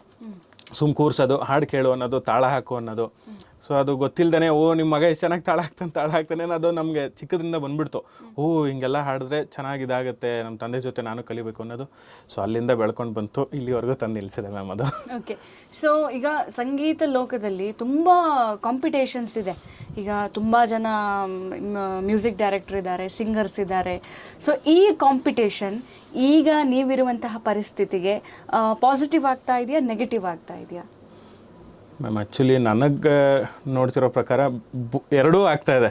ಯಾಕಂದರೆ ಪಾಸಿಟಿವ್ ಏನಾಗ್ತಿದೆ ಅಂತಂದರೆ, ಮುಂಚೆ ಇವಾಗ ನಾವು ಹಾಡಬೇಕು ಶುರು ಮಾಡಬೇಕು ಅಂದಾಗ ಅಷ್ಟು ಸೋಷಿಯಲ್ ಮೀಡಿಯಾಗಳೆಲ್ಲ ಇರಲಿಲ್ಲ. ಈಗ ನಾವೆಲ್ಲ 90s ಕಿಡ್ಸ್ಗಳಾಗಿರೋದ್ರಿಂದ ನಮ್ಗೆ ಗೊತ್ತು, ತುಂಬ ಹೋಗಬೇಕು ಅಂದರೆ ಅವ್ರ ಸ್ಟುಡಿಯೋಗೆ ಹೋಗಬೇಕು, ಯಾರನ್ನೂ ಅಪ್ರೋಚ್ ಮಾಡಬೇಕು, ಕೇಳಬೇಕು, ಅವ್ರಿಗೆ ಅವಕಾಶ ಕೊಡಬೇಕು, ಹಂಗಿರ್ತಿತ್ತು. ಬಟ್ ಇವಾಗ ಹಾಗಲ್ಲ. ನಾನು ಎಲ್ಲೋ ಒಂದು ಪೋಸ್ಟು, ಇವಾಗ ಎಲ್ಲೋ ಒಂದು ಯೂಟ್ಯೂಬು, ಇನ್ಸ್ಟಾಗ್ರಾಮು ಎಲ್ಲೋ ಒಂದು ಪೋಸ್ಟ್ ಮಾಡಿದ್ರು ಸೊ ಅದು ಜನಕ್ಕೆ ಇಷ್ಟ ಆಯಿತು ಅಂದರೆ ಬೇಗ ರಿಸೀವ್ ಮಾಡ್ಕೊಂಡ್ಬಿಡ್ತಾರೆ. ಸೊ ಅದು ಪಾಸಿಟಿವ್ ಥಿಂಗು. ನೆಗೆಟಿವ್ ಥಿಂಗ್ ಏನಾಗ್ತಿದೆ ಅಂತಂದರೆ, ಇದರಿಂದ ತುಂಬ ಟ್ಯಾಲೆಂಟ್ಸ್ ಆಚೆ ಬರ್ತಿದ್ದಾರೆ. ಸೊ ಹಬ್ಬ ಅಂತಂದರೆ ಈಗ ಒಂದು ಏರಿಯಾದಲ್ಲಿ ತುಂಬ ಜನ ಸಿಂಗರ್ಸ್ಗಳು ಸಿಗ್ತಾರೆ, ತುಂಬ ಜನ ಮ್ಯೂಸಿಕ್ ಡೈರೆಕ್ಟರ್ಗಳು ಸಿಗ್ತಾರೆ. ಸೊ ಹಾಗಾಗಿ ಏನಾಗ್ತಿದೆ, ಯಾರ್ಯಾರಿಗೆ ಅದನ್ನು ಕೊಡಬೇಕು, ಡಿವೈಡ್ ಮಾಡಬೇಕು ಅನ್ನೋದು ಸ್ವಲ್ಪ ಕಷ್ಟ ಆಗ್ತಿದೆ ಇವಾಗ ಎಲ್ಲರಿಗೂ. ಯಾಕಂದರೆ ಎಲ್ಲರೂ ಬೆಳಿಬೇಕು ಅನ್ನೋ ಆಸೆ ಇದೆ, ಎಲ್ಲರೂ ಏನೋ ಶ್ರಮಪಟ್ಟೆ ಬಂದಿರ್ತಾರೆ. ಸೊ ಹಾಗೆ ಎರಡೂ ಆಗ್ತಿದೆ. ಇವಾಗ ಅವಕಾಶಗಳು ಕಮ್ಮಿ ಆಗ್ತಿದೆ, ಆರ್ಟಿಸ್ಟ್ಗಳು ಜಾಸ್ತಿ ಆಗ್ತಿದ್ದಾರೆ. ಅವಾಗ ಅವಕಾಶಗಳು ಜಾಸ್ತಿ ಇತ್ತು, ಆರ್ಟಿಸ್ಟ್ಗಳಿಗೆ ಗೊತ್ತಾಗ್ತಿರ್ಲಿಲ್ಲ. ಸೊ ನನ್ನ ಪ್ರಕಾರ ಎರಡೂ ಸೈಮಲ್ಟೇನಿಯಸ್ ಆಗಿದೆ ಅನ್ಸುತ್ತೆ ಮ್ಯಾಮ್. ಓಕೆ, ಸೊ ನೀವು ಮ್ಯೂಸಿಕ್ ನುಡಿಸೋದಕ್ಕೆ, ಹಾಡೋದಕ್ಕೆ ಶುರು ಮಾಡಿದಂಥ ಟೈಮಲ್ಲಿ ಫಸ್ಟ್ ತುಂಬ ಹೆಚ್ಚಾಗಿ ನೀವು ಹಾಡ್ತಾ ಇದ್ದಂಥ ಹಾಡು ಯಾವುದು? ನಾನು ತುಂಬ ಹಾಡ್ತಾ ಇದ್ದಿದ್ದು ಡಿವೋಷ್ನಲ್ ಸಾಂಗ್ಸು. ಯಾಕಂದರೆ ತುಂಬ ನನಗೆ ಈ ಟೆಂಪಲ್ಲು ಆ ಥರ ಹೇಳಿದ್ನಲ್ಲ, ನನ್ನ ತಂದೆ ಹರಿಕತೆಗೆಲ್ಲ ಹೋಗ್ಬೇಕಾದ್ರೆ ಅವ್ರು ದೇವಸ್ಥಾನಗಳಲ್ಲೇ ಇದ್ದರು. ಸೊ ಅವಾಗೆಲ್ಲ ಟೆಂಪಲ್ ಇದರಲ್ಲೇ ಹಾಡ್ತಿರೋದ್ರಿಂದ ನಾವು ತುಂಬ ಡಿವೋಷ್ನಲ್ ಸಾಂಗ್ಸಿಂದನೇ ನಾನು ಬೇಸಿಕ್ಲಿ ಶುರುವಾಗಿದ್ದು. ನನ್ನ ಪ್ರೋಗ್ರಾಮ್ಗಳು ಕೊಡೋಕ್ಕೆ ಶುರು ಮಾಡಿದ್ದು ದೇವಸ್ಥಾನಗಳಿಂದಲೇ. ಅಲ್ಲೆಲ್ಲೋ ಹಾಡಿಸಿ ನಿಮ್ಮ ಮಗನೇ, ಇವಾಗ ಅವ್ರು ಯಾವುದೋ ಪ್ರೋಗ್ರಾಮ್ಗೆ ನನ್ನ ಮಗ ಒಂದು ಹಾಡ್ತಾನೆ ನಮ್ಮ ತಂದೆ ಕೇಳೋರು, ಅಲ್ಲಿ ಕೂರಿಸ್ಬಿಟ್ಟು ಹಾಡ್ಸೋರು. ಸೊ ಹಾಗಾಗಿ ದೇವ್ರ ನಾಮಗಳಿಂದನೇ ಶುರುವಾಗಿದೆ ನನ್ನ ಜರ್ನಿ. ಅದಾದಮೇಲೆ ಸ್ವಲ್ಪ ಇಲ್ಲಿ ಬೆಂಗಳೂರಿಗೆ ಬಂದು ನಾನು ಮ್ಯೂಸಿಕಲಿ ಏನೋ ತೊಗೋಬೇಕು ಅಂದಾಗ ಗೊತ್ತಾಯಿತು, ಓಕೆ ಇದರಿಂದ ಕಷ್ಟ ಇದೆ. ಸೊ ನಾವು ಆ್ಯಸ್ ಎ ಸಿಂಗರಾಗಿ ಆರ್ಟಿಸ್ಟಾಗಿ ನಿಂತಿದ್ದೀನಿ ಅಂದಮೇಲೆ ಎಲ್ಲನೂ ಕಲಿಯೋದು ನಮ್ಮ ಕರ್ತವ್ಯ. ಅದು ಇಲ್ಲಾಂದರೆ ಅದು ಚೆನ್ನಾಗಿರಲ್ಲ ಅನ್ನೋ ಉದ್ದೇಶಕ್ಕೋಸ್ಕರ ಎಲ್ಲನೂ ಕಲಿತು ಇವಾಗ ನಡೀತಾ ಇದೆ ಮ್ಯಾಮ್. ಫಸ್ಟ್ ಡಿವೋಷ್ನಲಿಂದನೇ ಶುರುವಾಗಿದ್ದು ನಂದು. ಸೊ ಡೇ ಒನ್ ನೀವು ಶುರು ಮಾಡಿದ್ದಂತಹ ಬೆಂಗಳೂರು ಲೈಫು ಕಂಪೇರಿಂಗ್ ಟು ಇವಾಗ ಅಟ್ಲೀಸ್ಟ್ ಒಂದು 7 to 8 years how much better ಆಗಿದೆ? ತುಂಬ ಬೆಟರ್ ಆಗಿದೆ. ಯಾಕಂದರೆ ನಾನು ಬೆಂಗಳೂರಿಗೆ ಬಂದಾಗ ಹೆಂಗಿತ್ತು ನನ್ನ ವಾತಾವರಣ ಅಂತಂದರೆ, ಸ್ಕೂಲ್ ನಾನು ಓದಿರೋದು BVA ಅಂತ, ಬ್ಯಾಚುಲರ್ ಆಫ್ ವಿಜುವಲ್ ಆರ್ಟ್ ಅಂತ. ಸೊ ಅದು ಮಾಡ್ಬೇಕಾದ್ರೆ ಸೈಮಲ್ಟೇನಿಯಸ್ ಆಗಿ ನಾನು ಮ್ಯೂಸಿಕ್ ಕಲಿತಾ ಇದ್ದೆ. ಸೊ ಅದು ಕಲಿಬೇಕಾದ್ರೆ ಏನಾಯಿತು ಅಂತಂದರೆ, ಓಕೆ ಬೆಂಗಳೂರಿಗೆ ಹೋಗೋಣ, ಏನಾದ್ರು ದುಡಿಬೇಕಲ್ಲ, ಇವಾಗ ಬರೀ ಮ್ಯೂಸಿಕ್ ನಂಬ್ಕೊಂಡು ಬರೋಕ್ಕಾಗಲ್ಲ, ಏನೋ ಒಂದು ದುಡಿಬೇಕು ಅನ್ನೋದೊಂದು ಇತ್ತು ತಲೆಯಲ್ಲಿ. ಸೊ ಹಾಗಾಗಿ ನಾನು ಇಲ್ಲಿಗೆ ಬಂದಾಗ ನನಗೆ ಗಣೇಶ್ ಸರ್ ಅಂತ, ಯಾಕಂದರೆ ನಾನು ಹಾಡೋದನ್ನ ಯಾವುದೋ ದೇವಸ್ಥಾನದಲ್ಲಿ ನೋಡಿ ಅವರು ನೀವೇನು ಮಾಡ್ತೀರಾ ಅಂತ ಕೇಳಿದಾಗ ಡ್ರಾಯಿಂಗ್ ಕೋರ್ಸ್ ಮಾಡ್ತೀನಿ ಅಂದಾಗ ಅವ್ರೊಂದು ಸ್ಕೂಲಲ್ಲಿ ಪ್ರಿನ್ಸಿಪಲ್ ಆಗಿದ್ರು. ಸರಿ ನೀವು ನಮ್ಮ ಸ್ಕೂಲ್ಗೆ ಬರಬೇಕು, ಇನ್ನೂ 3 ತಿಂಗಳು 4 ತಿಂಗಳು ಇತ್ತು ನನ್ನ ಕೋರ್ಸ್ ಮುಗಿಯೋದು, ಅವ್ರು ಬರಬೇಕು ನನ್ನ ಸ್ಕೂಲ್ಗೆ ಅಂತ. ಆ ಪೋಸ್ಟಿಗೆ ಯಾರನ್ನೂ ತೊಗೊಳ್ದೇ ನನಗೋಸ್ಕರ ವೆಯ್ಟ್ ಮಾಡೋದು. ಸೊ ನನಗೆ ಮ್ಯೂಸಿಕ್ಕಿಂದ ಡ್ರಾಯಿಂಗ್ ಟೀಚರ್ ಆಗೋ ಇದು ಸಿಕ್ತು. ಸೊ ಅಲ್ಲಿಂದ ಬರ್ತಾ ಒಂದೊಂದೇ ಹಂತ ಬಂದಾಗ ನನಗೆ ಇವಾಗಲೂ ನೆನಪಿದೆ, ಚಿಕ್ಕದು ರೂಮ್ ಮಾಡಿದ ಅವತ್ತು ನಮ್ಮ ತಂದೆ ಬಂದಿದ್ದರು. ಆ ರೂಮ್ ಹೆಂಗಿತ್ತು ಅಂದರೆ ಶೆಡ್ಡು, ಮಳೆ ಬಂದರೆ 10 ಕಡೆ ಸೋರುತ್ತೆ, ಎಲ್ಲೋ ಒಂದು ಕಡೆ ಮಲ್ಕೋಬೇಕು ಆ ಥರ. ಬಟ್ ಅವಾಗ ಇರಲಿಲ್ಲ ಪಾಪ. ನಮ್ಮ ತಂದೆ ಬಂದು ಅವ್ರು ನನಗೆ ಕೊಡಿಸಿದ್ದು, ಓಕೆ ನನ್ನ ಮಗ ತುಂಬ ಸೆಕೆ ಆದರೆ ತಡೆಯಲ್ಲ ಅಂತ ಒಂದು ಫ್ಯಾನ್ ಅಲ್ಲಿರೋದು, ಅವ್ರು ಕೊಡಿಸಿದ್ದು ಅದು ಒಂದೇ ಫ್ಯಾನ್ ಮ್ಯಾಮ್. ಅಲ್ಲಿಂದ ಅವ್ರು ಹೇಳೋಗಿದ್ದು, ನೋಡಪ್ಪ ನನ್ನ ಕೈಲಿ ಶಕ್ತಿ ಇಷ್ಟು, ನಾನು ಮಾಡಿದ್ದೀನಿ, ಇಲ್ಲಿಂದ ಆಚೆಗೆ ನೀನು ಏನೇ ಮಾಡ್ಕೊಂಡ್ರು ಅದು ನಿಂದು, ನೀನು ದುಡ್ಕಂತೀಯೋ ಮ್ಯೂಸಿಕ್ಕು ಅಂತ ಹೋಗ್ತೀಯೋ ಅದು ನಿನಗೆ ಬಿಟ್ಟಿದ್ದು ಅಂತ ಅವ್ರು ಹೇಳಿದ ಮಾತು ಇವತ್ತು ಇಲ್ಲಿವರೆಗೂ ತಂದು ನಿಲ್ಲಿಸಿದೆ ಮ್ಯಾಮ್. ಆ್ಯಂಡ್ ಸೈಮಲ್ಟೇನಿಯಸ್ ಆಗಂತೂ ತೊಗೊಂಡು ಹೋಗ್ತೀನಿ. ಈ ಕಡೆ ಮ್ಯೂಸಿಕ್ಕು ಬಿಡೋಕ್ಕೆ ರೆಡಿ ಇಲ್ಲ, ಈ ಕಡೆ ಫೈನಾನ್ಷಿಯಲ್ ಸ್ಟೇಬಲ್ ಇಲ್ಲದೆ ಇರೋಕ್ಕೂ ಆಗಲ್ಲ. ಸೊ ಹಾಗಾಗಿ ನನ್ನ ಕೈಲಿ ಎಷ್ಟು ದುಡಿಯೋಕ್ಕಾಗುತ್ತೋ ಅಷ್ಟು ಮಾಡ್ತಾಯಿದ್ದೀನಿ. ಆ್ಯಂಡ್ ಎಷ್ಟು ಎಲ್ಲೆಲ್ಲಿಗೆ ಎಫರ್ಟ್ ಹಾಕೋಕ್ಕಾಗುತ್ತೋ ಹಂಗೆ ಮಾಡ್ಕೊಂಡು ಹೋಗ್ತೀನಿ. ಬಟ್ ಈ 8 ವರ್ಷದಲ್ಲಿ ತುಂಬ ಚೇಂಜಸ್ ಅಂತೂ ನೋಡಿದ್ದೀನಿ. ಅದಕ್ಕೆ ಕಾರಣ ಇಲ್ಲಿ ಕೂತಿರೋದು.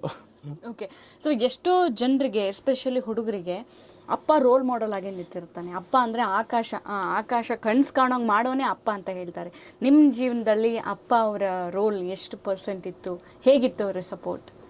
ತುಂಬ ಇತ್ತು. ಯಾಕಂದರೆ ಎಷ್ಟೊಂದು ಜನ ಅಂತಾರೆ, ನಮ್ಮ ಮನೆ ಅದು ಕಲಿಬೇಕಿತ್ತು, ಕಲಿಸ್ಲಿಲ್ಲ, ಮಾಡಲಿಲ್ಲ ಅಂತ. ಬಟ್ ನನಗೆ ಇವತ್ತು ನೆನಪಿದೆ, ನಾನು 10th ಓದಬೇಕಾದ್ರೆ ನಮಗೇನು ಅಂದರೆ ಅವಾಗ ಮ್ಯೂಸಿಕ್ ಅಂದರೆ ಸೀರಿಯಸ್ ಅಲ್ಲ, ಕಲಿತ್ರಾಯ್ತು ಬಿಡು ಅನ್ನೋ ಥರ.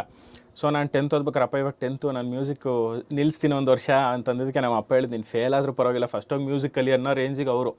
ಅಂದರೆ ಅವ್ರಿಗೇನಂದರೆ ಅಲ್ಲೇ ಕಳೆದ್ಬಿಟ್ರು ಅವ್ರ ಜೀವನ, ನಾಟಕ ಹರಿಕತೆ ಆಯ್ದು ಅಂತ. ಅಟ್ಲೀಸ್ಟ್ ನನ್ನ ಮಗ ಏನೋ ಆಡೋದು ಕಲಿತೀಯಾನ ಇವಾಗ, ಇವನಾರು ದೊಡ್ಡ ಮಟ್ಟಕ್ಕೆ ಹೋಗಲಿ ಅನ್ನೋದು ಅವ್ರ ಥಾಟು. ಅವ್ರ ಸಪೋರ್ಟ್ ಆ ಲೆವೆಲ್ಗಿತ್ತು ಅಂದ್ರೆ ಬೆಂಗಳೂರಿಗೆ ಬಂದಾಗಲೂ ಅಷ್ಟೇ. ನಾನು ಎಷ್ಟೋ ಸತಿ ಆಡಿಷನ್ಸ್ಗಳಿಗೆ ಹೋಗಬೇಕಾದ್ರೆ ಊರಿಂದ ಬರ್ಬೇಕಾದ್ರೆ ದುಡ್ಡು ಇರ್ತಿರ್ಲಿಲ್ಲ. ಆಗ ನಮ್ಮಪ್ಪ ಅಲ್ಲಿ ಯಾರ ಹತ್ರನೂ ಇಸ್ಕೊಳ್ಳೋದು, ಕೊಡಿ ನನ್ನ ಮಗ ಹೋಗ್ತಾನೆ ಅಂತ 500 ರೂಪಾಯಿ 1000 ಕೊಟ್ಟು ಹೋಗು ಅಂತನ್ನೋದು.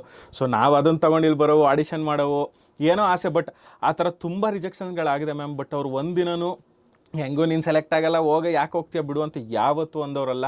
ಅವ್ರ ಕೈಲಿ ಅವ್ರು ಕೊಟ್ಟು ಮಾಡಿದ್ದಾರೆ. ಒಂದು ಸರ್ಟನ್ ಟೈಮಿಗೆ ನಮಗೆ ಅರ್ಥ ಆಯ್ತು, ಇನ್ನೂ ಎಷ್ಟು ಅಂತ ಅವ್ರನ್ನ ಕೇಳೋದು, ನಾವೇ ಏನಾದರೂ ಮಾಡ್ಕೊಳ್ಳೋಣ, ಅಟ್ಲೀಸ್ಟ್ ಅದನ್ನಾರು ಮಾಡೋಣ ಅಂತ. ಅವಾಗ ಎಲ್ಲೆಲ್ಲೋ ಹಾಡಕ್ಕೆ ಹೋಗೋದು, ಅವ್ರು 100-500 ಕೊಟ್ಟರೆ ಅದನ್ನ ಇಟ್ಕೊಳ್ಳೋದು, ಇಲ್ಲೇನೋ ಇತ್ತು ಅಂದರೆ ಅದನ್ನ ಇಲ್ಲಿಗೆ ತಂದು ಹಾಕೋದು. ಸೊ ಅವರು ಇವತ್ತವರೆಗೂ ನನಗೆ ಕಾಯ್ತಿದ್ದಾರೆ ಮ್ಯಾಮ್. ಇವತ್ತು ನನಗೇನೋ ಬೇಕು, ಅಪ್ಪ ಈ ಕೀಬೋರ್ಡ್ ಇದೆ ಅಂದರೆ ಸರಿ, ನನ್ನ ಕೈಲಿ ಎಷ್ಟಾಗುತ್ತೆ ಅಷ್ಟು ನಾನು ಕೊಡ್ತೀನಿ, ಇನ್ನೊಂಚೂರು ಹಾಕೊಂಡು ತೊಗೊಂಡ್ಬಿಡು ಅದನ್ನು ಅನ್ನೋಷ್ಟು ಪ್ರೀತಿ ಅವ್ರಿಗೆ. ಅವ್ರು ನನಗೆ ತುಂಬ ದೊಡ್ಡ ಹೀರೋನೇ ಅವರು. ಸೊ ಅದು ನಿಜ ma'am. Struggles, financially struggles face ಮಾಡಿದ್ರ?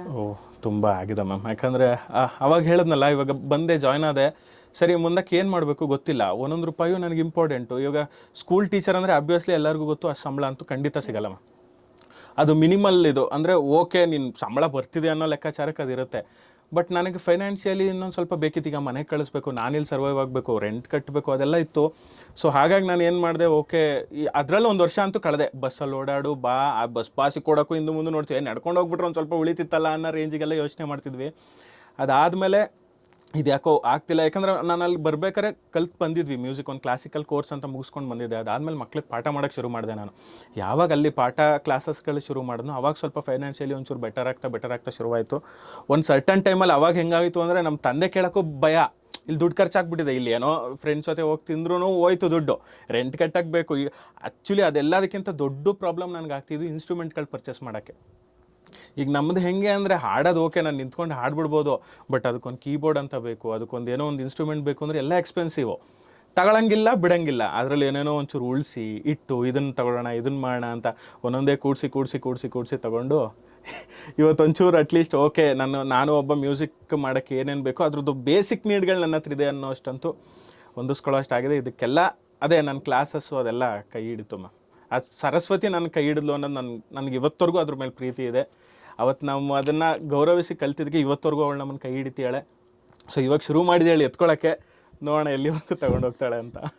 ಇವಾಗ ನೀವು ಜಸ್ಟ್ ಮಗುವಾಗಿ ಹುಟ್ಟಿದ್ದೀರಾ, ಅಂಬೆಗಾಲ್ ಹಾಕ್ತಾ ಇದ್ದೀರಾ ಅಷ್ಟೇ. ಖಂಡಿತ ಇನ್ನು ಬೋರ್ಲ್ ಹಾಕ್ಬೇಕು, ಹೌದು, ನಡಿಬೇಕು, ಬೀಳ್ಬೇಕು, ಎಲ್ಲ ಇದೆ, ಆಗುತ್ತೆ ಒಂದೊಂದೇ. ಸೊ ಆದಷ್ಟು ಬೇಗ ಒಳ್ಳೆ ಅವಕಾಶ ಸಿಗುತ್ತೆ.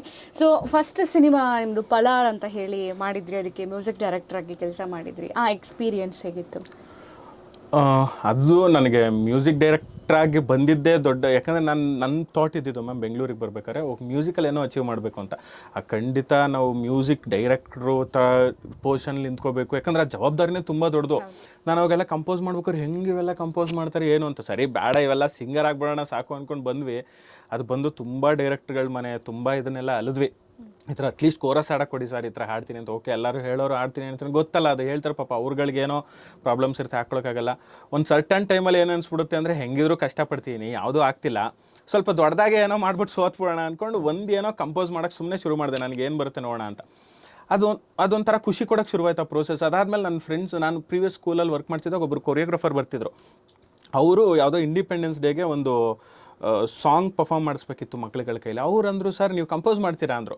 ಆಗ ಏನೋ ಗಂಧಗಾಳಿ ಗೊತ್ತಿಲ್ಲ ನಮಗೆ. ಓಕೆ ಮಾಡೋಣ ಸರ್, ಮಾಡ್ಕೊಡ್ತೀನಿ ಬಿಡಿ ಅಂತ ಏನೋ ಜೋಶಲ್ಲಿ ಅಂದ್ಬಿಟ್ಟೆ. ಸರಿ ಮಾಡಿಕೊಡಿ ಅಂತಂದರು.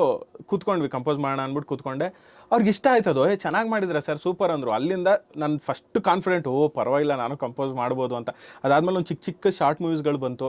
ಅದನ್ನು ಮಾಡ್ತಾ ಕೊನೆಗೊಂದು ಹಂತಕ್ಕೆ ಮ್ಯೂಸಿಕ್ ಡೈರೆಕ್ಟ್ರಾಗಿ ನಾನು ನಿಲ್ಲಬೇಕು ಅಂತ ಅವಕಾಶ ಕೇಳೋಕೆ ಹೋದಾಗ ಸಿಂಗರ್ಗೆ ಏನು ಅನುಭವಿಸಿದ್ನೋ ಅದ್ರ ಡಬ್ಬಲ್ ಕಾಂಪಿಟೇಷನ್ ಇಲ್ಲ. ಯಾಕಂದರೆ ಅಷ್ಟು ಸಿನಿಮಾನ ನಂಬಿ ನಮ್ಮ ಕೈಲಿ ಕೊಡಬೇಕು ಅಂದರೆ ಅಷ್ಟು ವಿದ್ಯೆ ಇದೆಯೋ ಇಲ್ವೋ ಅನ್ನೋ ಒಂದು ಟೈಮ್ ಡೌಟ್ ನಮಗೆ ಶುರುವಾಗ್ಬಿಡುತ್ತೆ.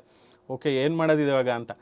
ಆ ಥರ ಬರೋ ಟೈಮಲ್ಲಿ ನವೀನ್ ಅಂತ ನನ್ನ ಆ್ಯಕ್ಚುಲಿ ನನ್ನ ಫ್ರೆಂಡ್ ಗೋಪಿ ಅಂತ ಇದ್ದ, ಅವ್ರು ನಾವೆಲ್ಲ ಡಿಪ್ಲೊಮಾ ಓದ್ಬೇಕಾದ್ರೆ ಜೊತೆಲಿದ್ದಿದ್ದು. ಅವನೊಂದು ಸಿನಿಮಾ ಮಾಡೋಕ್ಕೆ ಶುರು ಮಾಡಿದ್ರು, ನವೀನು ಮತ್ತು ಅವರು ಅಂತ ಸೇರಿಕೊಂಡು ನೈಟ್ ಮೇರ್ ಅಂತ ಸಿನಿಮಾ. ಸೊ ಓಕೆ, ನನ್ನ ಫ್ರೆಂಡೇ ಅಲ್ಲ, ಹೆಂಗೋ ಮಾಡ್ತಾನೆ ಇವನು, ನೋಡೋಣ. ಆ್ಯಕ್ಚುಲಿ ಯಾರೋ ಮ್ಯೂಸಿಕ್ ಡೈರೆಕ್ಟರ್ ಇದ್ದರು, ಅದೇನೋ ಪ್ರಾಬ್ಲಮ್ ಆಗಿ ಅದು ಮತ್ತೆ ನನ್ನ ಕಡೆ ಬಂತು, ಮಾಡಿಕೊಡು ಹಿಂಗೆ ಮಗ ಅಂತ. ಸರಿ ಮಾಡೋಣ ಆಯಿತು ಅಂತ ಅಂದ್ಬಿಟ್ಟು ನಿಂತ್ಕೊಂಡ್ವಿ. ಅದ್ರದ್ದು ಸಿನಿಮಾ ಕಂಪೋಸಿಂಗ್ ಎಲ್ಲ ಆಯಿತು.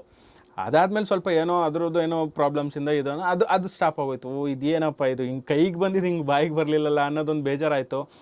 ಆಮೇಲೆ ಅದೇ ಸಿನಿಮಾದಲ್ಲಿ ನವೀನ್ ಅಂತ ಅವರು ಒಬ್ಬರು ಕೋ ಪ್ರೊಡ್ಯೂಸರ್ ಮತ್ತು ಡೈರೆಕ್ಟರ್ ಆಗಿದ್ರು. ಅದಕ್ಕೆ ಅವ್ರು ಇನ್ನೊಂದು ಸಿನಿಮಾ ಮಾಡ್ತಾಯಿದ್ದೀನಿ, ಈ ಥರ ಪಾಲಾರ್ ಅಂತ ಸಿನಿಮಾ ಮಾಡ್ತೀನಿ ಸರ್. ಯಾಕಂದರೆ ಅವರು ನನ್ನ ನೈಟ್ ಮೇರಲ್ಲಿ ನನ್ನ ವರ್ಕ್ ನೋಡಿದ್ರು, ಅವ್ರಿಗೆ ಇಷ್ಟ ಆಗಿತ್ತು. ನಾವು ಏನೂ ಹೇಳ್ದೇ ಬರೀ ಒಂದು ಥಾಟ್ ಹಿಂಗೆ ಹಾಕಿದ್ರೆ ನೀವು ಅದನ್ನು ಮಾಡಿ ಕಳಿಸಿರ ಸರ್, ಅಷ್ಟು ಕಂಫರ್ಟಬಲ್ ನನಗೆಲ್ಲೂ ಸಿಗ್ತಿಲ್ಲ, ಈ ಸಿನಿಮಾ ಮಾಡೋಣ ಪಾಲಾರ್ ಅಂತ. ಬಟ್ ಬಜೆಟ್ ಎಲ್ಲ ಏನು ಇದು ಮಾಡ್ಕೊಬಿಡಿ ಸರ್, ಮಾಡಿಕೊಡ್ತೀರಾ ಅಂತ ಕೇಳಿದ್ರು. ಓಕೆ, ಏನೋ ಅಟ್ಲೀಸ್ಟ್ ಮಾಡಬೇಕು ಅನ್ನೋ ಆಸೆ, ಸರಿ ಸರ್ ಮಾಡೋಣ ಅಂತ ಅಂದ್ಬಿಟ್ಟು ಅಟ್ಲೀಸ್ಟ್ ಏನಾಗುತ್ತದು ನೋಡಿ ನಿಮ್ಗೆ ಇಲ್ಲ ಏನಾಗುತ್ತೋ ಅಂದ್ಕೊಂಡು ಅವ್ರ ಪಾಪ ನಂಬಿಕೆ ಇಟ್ಟು ಕೊಟ್ಟರು. ಬಟ್ ಚೆನ್ನಾಗಿ ಬಂತು ಆ ಸಿನಿಮಾ. ತುಂಬ ಗ್ರ್ಯಾಂಡಾಗಿ ಸಕ್ಸಸ್ ಅಲ್ಲದೆ ಹೋದ್ರೂ ನೋಡಿದ ಅಷ್ಟು ಜನ ಮ್ಯೂಸಿಕ್ಕಿಗೆ ಒಳ್ಳೆ ಅಪ್ರಿಷಿಯೇಷನ್ಸ್ ಕೊಟ್ಟರು ಆ್ಯಂಡ್ ಚೆನ್ನಾಗಿ ಮಾಡಿದ್ದಾರೆ ಅಂತಲೂ ಹೇಳಿದ್ರು. ಆ್ಯಂಡ್ ಅದೆಲ್ಲದಕ್ಕಿಂತ ಹೆಚ್ಚಾಗಿ ನನ್ನ ನಂಬಿ ನನ್ನ ಡೈರೆಕ್ಟ್ರ್ ಏನು ನನಗೆ ಅವಕಾಶ ಕೊಟ್ಟಿದ್ರಲ್ಲ, ಅವ್ರು ತುಂಬ ಖುಷಿಯಾದರು. ನಿಮ್ಮ ಮ್ಯೂಸಿಕ್ಕಿಂದ ಅಟ್ಲೀಸ್ಟ್ ನಮ್ಮ ಸಿನಿಮಾಗೆ ಒಂದು ಒಳ್ಳೆ ಪಿಕಪ್ ಅಂತೂ ಸಿಕ್ತು ಸರ್, ಅದು ಫೀಲ್ ಆಗುತ್ತೆ ನಮಗೇನೆ ಅಂತ. ಸೊ ಅಲ್ಲಿಗೆ ಬಂದು ನಿಂತ್ಕೊಂಥದ್ದು ಓಕೆ ಅಂತ. ಫೈನ್, ಇನ್ನು ಮುಂದಕ್ಕೆ ಏನಾಗುತ್ತೋ ನೋಡಬೇಕು. ಪಾಲಾರ್ದು ಹಾಡು ನೆನಪಿದ್ರೆ? ಹಾಂ, ಶೋರ್ ಮ್ಯಾಮ್.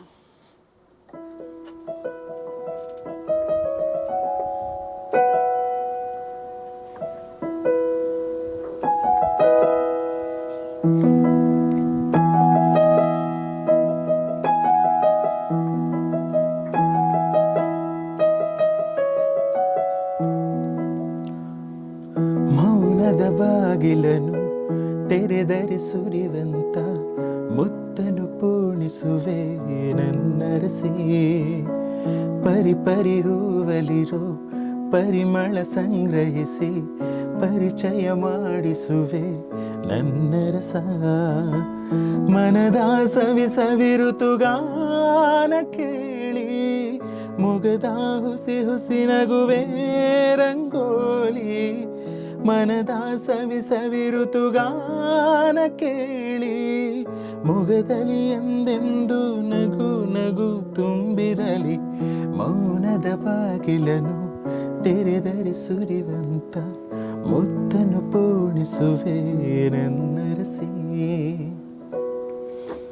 ಸೊ ಇದು ನಾನೇ ಕಂಪೋಸ್ ಮಾಡಿ ಹಾಡ್ದಂಥ ಹಾಡು ಆ ಸಿನಿಮಾಗೆ. ನನ್ನ ಮೊದಲನೇ ಸಿನಿಮಾ ಕಂಪೋಸಿಷನ್ಸ್ ಇದು, ಆ್ಯಂಡ್ ನನ್ನ ಮೋಸ್ಟ್ ಫೇವ್ರೆಟ್ ಅಂತ ಹೇಳ್ಬೋದು. ಓಕೆ ಸರ್, ಇದು ಸ್ಟಾರ್ಟ್ ಮಾಡುವಾಗ ಮ್ಯೂಸಿಕ್ ಆಗಲಿ ಹಾಡನ್ನು ಪ್ರಾಕ್ಟೀಸ್ ಮಾಡುವಾಗಲಿ ಏನು ಥಾಟ್ ಇತ್ತು ತಲೆಯಲ್ಲಿ?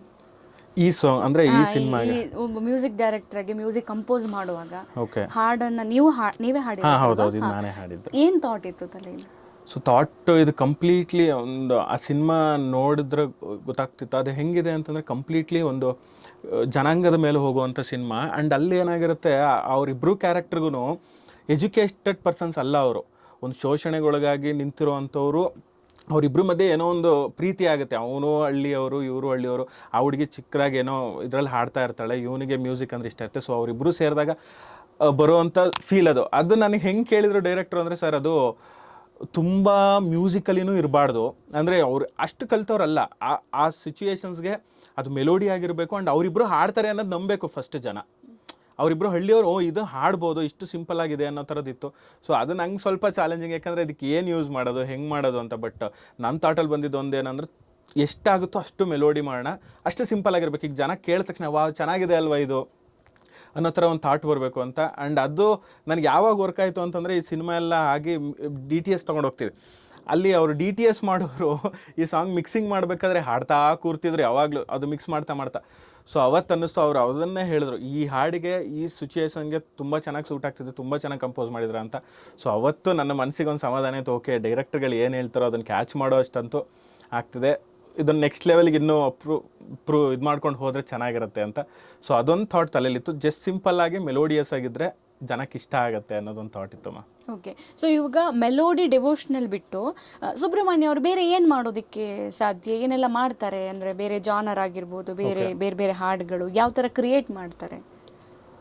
ಸೊ ಆಸ್ ಎ ಸಿನಿಮಾ ಕಂಪೋಸಂಗ್ ಅಂತ ಬಂದಾಗ completely depends on director vision ma'am. ಅವರು ಏನು ಕೇಳ್ತಾರೋ ಸೊ ಆ ಥರನೇ ಹೋಗ್ತೀನಿ. ಆ್ಯಂಡ್ ಮೋರೋವರ್ ಇವಾಗ ಅದು ಡಿಪೆಂಡ್ಸ್ ಆನ್ ಕತೆಗಳು. ಅವ್ರು ಏನು ರಿಕ್ವೈರ್ಮೆಂಟ್ ಕೇಳ್ತಾರೋ, ಆ್ಯಂಡ್ ಇವಾಗ ನನಗೆ ಗೊತ್ತಿಲ್ವೋ, ಗೊತ್ತಿದ್ರೆ ಓಕೆ ಫೈನ್ ನಾವು ಓಕೆ ಅಂತ ಅಂದ್ಬಿಡ್ತೀವಿ. ಇಲ್ಲಾಂದ್ರೆ ಅಟ್ಲೀಸ್ಟ್ ಆ ಥರದ್ದು ಎಷ್ಟೊಂದು ಜಾನರ್ಗಳು ಮಾಡಿರ್ತಾರೆ, ಅವ್ರದ್ದು ಯಾರ್ದೋ ಹಾಡುಗಳು ಕೇಳೋದು, ಓಕೆ ಅದರಲ್ಲಿ ಏನು ಆಗ್ತಿದೆ, ಏನು ಅದಕ್ಕೆ ಏನೇನು ಇನ್ಸ್ಟ್ರೂಮೆಂಟ್ಸ್ಗಳು ಯೂಸ್ ಮಾಡಬೇಕು, ಆ ಕಂಪೋಸಿಂಗ್ ಸ್ಟೈಲ್ ಹೆಂಗಿರಬೇಕು, ಸೊ ಅದು ನೋಡಿ. ಆ್ಯಂಡ್ ಈ ಸಿನಿಮಾದಲ್ಲೂ ನನಗೆ 4 ಡಿಫ್ರೆಂಟ್ ಜಾನರ್ ಸಿಕ್ತು. ಒಂದು ಮೆಲೋಡಿಯಸ್, ಇದು ಡ್ಯುಯೆಟ್ ಹಾಡು, ಇನ್ನೊಂದು ಬಂದು ಪ್ರೊಟೆಸ್ಟ್ ಸಾಂಗ್ ಥರ, ಅಂದರೆ ಶೋಷಣೆಗೊಳಗಾಗಿದ್ದವ್ರಿಗೆ ಅಂತಲೇ ಮಾಡಿದ್ವಿ, ಅದು ಚೆನ್ನಾಗಿ ಇದಾಯಿತು, ಅದೊಂದಿತ್ತು. ಅದಾದಮೇಲೆ ಒಂದು ಸ್ಯಾಡ್ ಸಿಚುವೇಶನ್, ಈಗ ಅವರು ಹಸ್ಬೆಂಡ್ ಇದಾಗಿರ್ತಾರೆ, ಸೊ ಅದೊಂದು ಸ್ಯಾಡ್ ಸಿಚುವೇಶನ್ ಥರ ಬೇಕು ಅಂತ ಕೇಳಿದರು.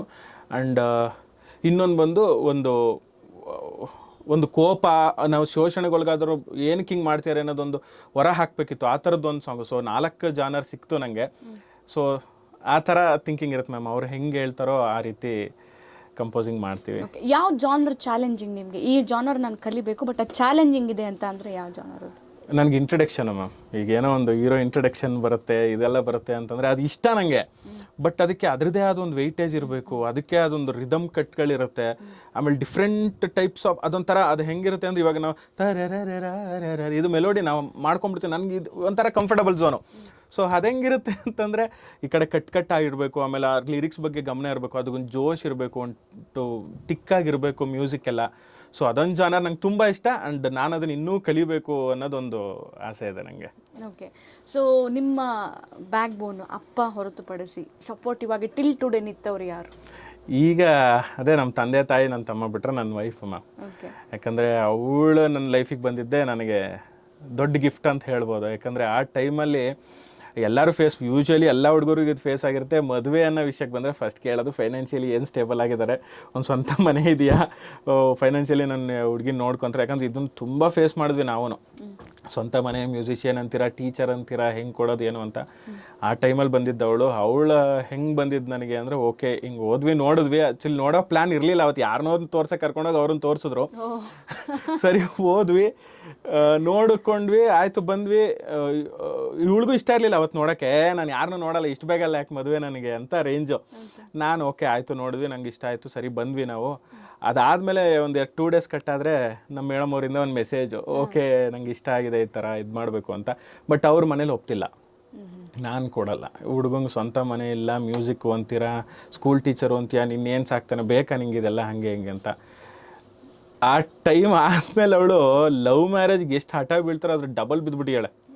ನಾನು ಅವ್ರನ್ನೇ ಮದುವೆ ಆಗೋದು, 1 ತಿಂಗಳು ಮನೇಲಿ ಬೈಸ್ಕೊಂಡು, ಊಟನೂ ಮಾಡಲ್ಲ, ತಿಂಡಿ ಮಾಡಲ್ಲ. ನಾನು ಅಮ್ಮ ಅರೇಂಜ್ ಮ್ಯಾರೇಜು ಅಲ್ಲ ಅಂದ್ರೆ ಬಿಟ್ಬಿಡಪ್ಪ, ಬೇಡ, ಯಾಕೆ ತಲೆ ಕೆಡಿಸ್ಕೊತಿದ್ದೆ ಇಷ್ಟೊಂದು ಅಂತ ನಾನೇ ಸುಮ್ಮನೆ ಆಗ್ಬಿಟ್ಟಿದ್ದೀನಿ. ಇಲ್ಲ ಅದಂಗೆ ಬಿಟ್ಬಿಡೋದು. 1 ತಿಂಗಳು ಆಗಿಲ್ಲ ಮ್ಯಾಮ್, ಹೋಗೊಂದು ವಾರ 2 ವಾರಕ್ಕೆ ಅಷ್ಟೊಂದೇನು ನಂಬಿಕೆ ಅಂತ. ಬಟ್ ಆ ಟೈಮಲ್ಲಿ ಅವಳು ಬಿಲೀವ್ ಮಾಡಿದ ರೀತಿ ನನಗೆ ಗೊತ್ತು. ನಿಮ್ಮದು ಏನಿರ್ಬೋದೋ ಇಲ್ವೋ ಗೊತ್ತಿಲ್ಲ, ಬಟ್ ದುಡಿಬೇಕು ಅನ್ನೋ ಛಲ ಒಂದಂತೂ ನಿಮ್ಮ ಹತ್ರ ನೋಡಿದ್ದೀನಿ. ಆ್ಯಂಡ್ ನಿಮ್ಗೆ ಏನೋ ಆಗ್ತೀರಾ ಅನ್ನೋದೊಂದು ನಂಬಿಕೆ ನನಗಿದೆ, ನಾನು ನಿಮಗೆ ಸಪೋರ್ಟಿವ್ ಆಗಿ ನಿಂತ್ಕೊತೀನಿ ಅಂತ. ಇನ್ನೂ ಒಂದು ಹೇಳಬೇಕು ಅಂದರೆ, ಸ್ಪೆಷಲ್ಲಾಗಿ ಹರಕೆ ಹೊತ್ಕೊಂಡು ಪಡ್ಕೊಂಬಿಟ್ಟಿಯಾಳೆ. ದೇವ್ರಿಗೆಲ್ಲ ಹರಕೆ ಹೊತ್ಕೊಂಡು ಇವರೇ ನಂಗೆ ಮದುವೆ ಆಗಬೇಕು ಅಂತ ಹೇಳಿ, ಅದು ಕೊನೆಯ ಟೈಮ್ಗೂ ಆಗಲಿಲ್ಲ. ಓಕೆ, ಇನ್ನೊಂದು ದಿನ ಅವ್ರದ್ದು ಇಲ್ಲಿ ತುಂಬ ಫೇಮಸ್ಸು ಆಂಜನೇಯ ಇದೆ, ಕಾರ್ಯಸಿದ್ಧಿ ಆಂಜನೇಯ ಅಂತ, ಅಲ್ಲೆಲ್ಲ ಹರಕೆ ಹೊತ್ರ ಆಗುತ್ತೆ ಅಂತ. ನನಗೆ ಆಶ್ಚರ್ಯ, ನಾನು ಹೋಗಿರೋದು ಅರೇಂಜ್ ಮ್ಯಾರೇಜು, ಹರಕೆ ಹೆಂಗೆ ಸಾಧ್ಯ, ಹರಕೆ ಯಾಕೆ ಕಟ್ತೀಯಾರು ಇವರು ಅಂತ ನನಗೆ. ಸೊ ಅದೇನಾಯಿತು ಅಂದರೆ, ಕೊನೆಗೆ ಆಯಿತು. ಅಷ್ಟು ದಿನ ಆದಮೇಲೆ ಕೊನೆ ಒಂದೇ ದಿನ ಉಳಿದಿರೋದು. ಅದು ಆಯಿತು ಅಂದರೆ ಅವ್ರದ್ದು ಹರಕೆದ ವ್ರತ ಏನಿರುತ್ತೆ ಅದು ಮುಗೀತು. ಫೈನಲಿ ಅವರು ಒಪ್ತಿಲ್ಲ ಮನೇಲಿ, ಏನು ಮಾಡಬೇಕು ಗೊತ್ತಿಲ್ಲ. ಆಮೇಲೆ ಇಲ್ಲ, ನಾನು ಬಿಲೀವ್ ಮಾಡ್ತೀನಿ ನನ್ನ ಬಾಸ್ನ, ನಾನು ಆಂಜನೇಯನ ಬಿಡಲ್ಲ, ಅದು ಹೆಂಗಾಗುತ್ತೆ ನೋಡ್ಬಿಡ್ತೀನಿ, ಪೂಜೆನೇ ಮಾಡಲ್ಲ ನಾನು ಅಂತ ನಿಂತಿದ್ದೆ. ಅವತ್ತು ಮಿರಾಕಲ್ ಆಯಿತು ಏನೋ ಗೊತ್ತಿಲ್ಲ. ಅವತ್ತು ಹಿಂದಿನ ದಿನ ನೈಟ್ ಅವ್ರ ಮನೇಲಿ ಎಲ್ಲರೂ, ಆಯಿತು ನೀನು ಇಷ್ಟು ಹಠ ಬಿದ್ದಿದ್ಯಾ ಅಂದರೆ ನಾವೇನೂ ಮಾಡೋಕ್ಕಾಗಲ್ಲ, ನೀನು ಹೋಗಿ ಮಾಡ್ಕೊ ಅಂತ ಹೇಳಿ ಮದುವೆ ಮಾಡಿ ಕೊಟ್ಟರು. ಬಟ್ ಟಿಲ್ ಟುಡೇ ನನಗೆ ತುಂಬ ಸ್ಟ್ರಾಂಗಾಗಿ ನಿಂತೇಳೆ ಮ್ಯಾಮ್. ಯಾವ ರೇಂಜ್ಗೆ ಅಂತಂದರೆ, ನೀವು ಏನೇ ಮಾಡಿ ನಾನಿದ್ದೀನಿ ಜೊತೇಲಿ. ಅದು ಫೈನಾನ್ಷಿಯಲಿ ಸಪೋರ್ಟ್ ಬೇಕಾ, ಮೆಂಟಲಿ ಸಪೋರ್ಟ್ ಬೇಕಾ, ನೀವು ಏನು ಮಾಡ್ತೀರಾ ಮಾಡಿ ನಾನಿದ್ದೀನಿ ಅಂತ. ನನಗೆ ಇನ್ನೊಂದು ಸ್ಟ್ರೆಂತ್ ಬಂದಿರೋದು ನನ್ನ ವೈಫು ಮ್ಯಾಮ್, ಅದಂತೂ ಸತ್ಯ. ಓಕೆ, ಅಂದರೆ ಎಷ್ಟೋ ಜನ ಹುಡುಗಿರು ನಾವೇ ಕಣ್ಮುಂದೆ ನೋಡ್ದಂಗೆ ಲವ್ ಮಾಡ್ತಾರೆ, 2-3 ವರ್ಷ ಚೆನ್ನಾಗಿರ್ತಾರೆ, ಆಮೇಲೆ ಮನೆಯಲ್ಲಿ ಬೇರೆ ತುಂಬ ಚೆನ್ನಾಗಿರೋ ಹುಡುಗನ್ನ ಹುಡುಕಿದ್ರು, ತೋರಿಸಿದ್ರು ಅಂದ ತಕ್ಷಣ ಇವನಿಗೆ ಏನೋ ರೀಸನ್ ಕೊಟ್ಬಿಟ್ಟು ಬ್ರೇಕಪ್ ಮಾಡ್ಕೊಂಡು ಅವ್ನು ಮದುವೆಯಾಗಿ ಹೋಗೋರು ತುಂಬ ಜನ. ಅದ್ರ ಮಧ್ಯದಲ್ಲಿ ನಿಮ್ಮ ವೈಫ್ ಟಿಲ್ ಟುಡೇ ಸಪೋರ್ಟ್ ಇದ್ದಾರೆ ಅಂದರೆ ಯು ಆರ್ ವೆರಿ ಲಕ್ಕಿ. ಖಂಡಿತ. ಸಿ, ನೀವು ಅಂತಿದ್ರಿ ಅವಕಾಶಗಳು ಸಿಗ್ತಾ ಇಲ್ಲ, 1 by 1 ಯು ಆರ್ ಗೆಟಿಂಗ್. ಹೌದು ಅದು ಅಲ್ವಾ? ಒನ್ ಬೈ ಒನ್ ನಿಜ, ಯು ಆರ್ ನಿಜ. ಗೆಟಿಂಗ್. ಸೊ ಖಂಡಿತ. ಫೈನಲಿ ಒನ್ ಡೇ ಇನ್ನೂ ದೊಡ್ಡದಾಗಿ ಬೆಳಿತೀರಾ, ಶೋರ್, ಥ್ಯಾಂಕ್ ತಲೆ ಯು. ಕೆಡಿಸ್ಕೋಬೇಡಿ. ಓಕೆ, ಸೊ ಇನ್ನೊಂದು ನಾನು ಕೇಳ್ಪಟ್ಟಿದ್ದ ಸಾಂಗು ಶ್ರೀ ಮಂಜುನಾಥ ಮೂವಿದು ಸಕ್ಕದಾಗಿ ಹಾಡಿದ್ರಿ ನೀವು. ಅದು ಕೂಡ ಸೇಮ್ ನಮ್ಮ ಸರ್ ಯಾವ ಥರ ಹಾಡಿದ್ರು, ಉಸಿರು ಬಿಡದೆ ಇದನ್ನು ಮಾಡಿಕೊಂಡು, ಅದು ಸಖತ್ ಇಷ್ಟ ಆಗಿದ್ದ ಹಾಡು. ತುಂಬ ವೈರಲ್ ಕೂಡ ಆಗಿದೆ, ತುಂಬ ವ್ಯೂವ್ಸ್ ಕೂಡ ಪಡೆದಿದೆ ಇನ್ಸ್ಟಾಗ್ರಾಮಲ್ಲಿ. ಸೊ ಅದನ್ನು ಒಂದ್ಸಲ ಹಾಡ್ತೀರಾ? ಶೋರ್ ಮ್ಯಾಮ್, ಖಂಡಿತ. ಸೌರಾಷ್ಟ್ರ ಸುಂದರಂ ಸೋಮನಾಥೇಶ್ವರಂ ಶ್ರೀಶೈಲ ಮಂದಿರಂ ಶ್ರೀಮಲ್ಲಿಕಾರ್ಜುನಂ ಉಜ್ಜಯಿನಿಪುರ ಮಹಾಕಾಳೇಶ್ವರಂ ವೈದ್ಯನಾಥೇಶ್ವರಂ ಮಹಾಭೀಮೇಶ್ವರಂ ಅಮರಲಿಂಗೇಶ್ವರಂ ವಾಮಲಿಂಗೇಶ್ವರಂ ಕಾಶಿ ವಿಶ್ವೇಶ್ವರಂ ಪರಂ ಕೃಷ್ಣೇಶ್ವರಂ ತ್ರೈಂಬಕಾದೀಶ್ವರಂ ನಾಗಲಿಂಗೇಶ್ವರಂ ಶ್ರೀ ಕೇದಾರಲಿಂಗೇಶ್ವರಂ ಅಗ್ನಿಲಿಂಗಾತ್ಮಕಂ ಜ್ಯೋತಿಲಿಂಗಾತ್ಮಕಂ ವಾಯುಲಿಂಗಾತ್ಮಕಂ ಆತ್ಮಲಿಂಗಾತ್ಮಕಂ ಅಖಿಲಲಿಂಗಾತ್ಮಕಂ ಅಗ್ನಿಸೋಮಾತ್ಮಕಂ ಅನಾದಿಂ ಅಮೇಯಂ ಅಜೇಯಂ ಅಚಿಂತ್ಯಂ ಅಮೋಘಂ ಅಪೂರ್ವಂ ಅನಂತಂ ಅಖಂಡಂ ಅನಾದಿಂ ಅಮೇಯಂ ಅಜೇಯಂ ಅಚಿಂತ್ಯಂ ಅಮೋಘಂ ಅಪೂರ್ವಂ ಅನಂತಂ ಅಖಂಡಂ ಧರ್ಮಸ್ಥಳ ಕ್ಷೇತ್ರ ವರ ಪರಂಜ್ಯೋತಿ ಧರ್ಮಸ್ಥಳ ಕ್ಷೇತ್ರ ವರ ಪರಂಜ್ಯೋತಿ ಧರ್ಮಸ್ಥಳ ಕ್ಷೇತ್ರ ವರ ಪರಂಜ್ಯೋತಿ. Thank you. ಆ ಬ್ರಹ್ಮ ದುಚಿದ್ದು ಗೀಚುತ್ತಾನಮ್ಮ ಆ ಮರ್ಮ ಕಂಡೂರು ಇಲ್ಲಿ ಯಾರಮ್ಮ ಇಲ್ಲಿ ಹುಟ್ಟಿದಂತ ನಮಗೆಲ್ಲ ಸ್ವರ್ಗ ಮೇಲಂತೆ ಮೇಲೆ ಎಲ್ಲೋ ಇರುವ ದೇವರಿಗೆ ಇಲ್ಲಿ ಗುಡಿಯಂತೆ ಇಲ್ಲಿ ಹುಟ್ಟಿದಂತ ನಮಗೆಲ್ಲ ಸ್ವರ್ಗ ಮೇಲಂತೆ ಮೇಲೆ ಎಲ್ಲೋ ಇರುವ ದೇವರಿಗೆ ಇಲ್ಲಿ ಗುಡಿಯಂತೆ ಚಿತ್ರ ವಿಚಿತ್ರ ಕಣೆ ಲೋಕವು ಅರರಿರಾರಿರರೋ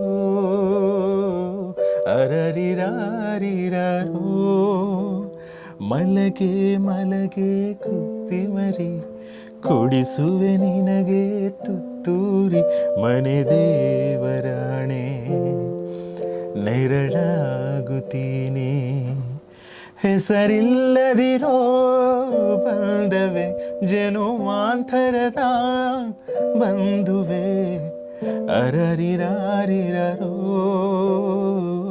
ಅರರಿರಾರಿರರೋ ಅರರಿರಾರಿರರೋ ಅರರಿರಾರಿರರೋ. ನಿಮ್ಮ ಡ್ಯಾಡಿಗೆ ಯಾವ ಸಾಂಗ್ ಡೆಡಿಕೇಟ್ ಮಾಡ್ತೀರಾ? ನಮ್ಮ ಡ್ಯಾಡಿಗೆ ಆ್ಯಕ್ಚುಲಿ ಅವ್ರಿಗೊಂದು ಡಿವೋಷ್ನಲ್ ಸಾಂಗ್ಸ್ ತುಂಬ ಇಷ್ಟ. ಅದನ್ನೇ ಹಾಡ್ತೀನಿ ಅವ್ರಿಗೋಸ್ಕರ ನಾನು.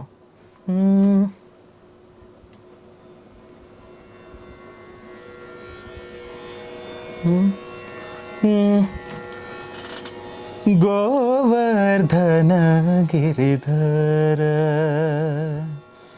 ಗೋವರ್ಧನ ಗಿರಿಧರ ಗೋವಿಂದ ಗೋಕುಲ ಪಾಲಕ ಪರಮಾನಂದ ಗೋವರ್ಧನ ಗಿರಿಧರ ಗೋವಿಂದ ಗೋಕುಲ ಪಾಲಕ ಪರಮಾನಂದ ಗೋವರ್ಧನ ಗಿರಿಧರ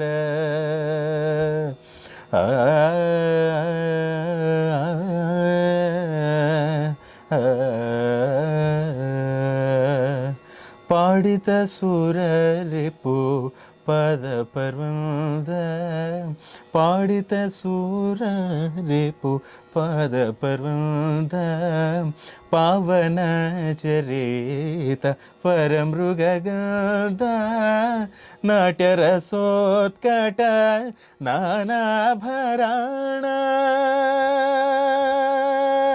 ಆ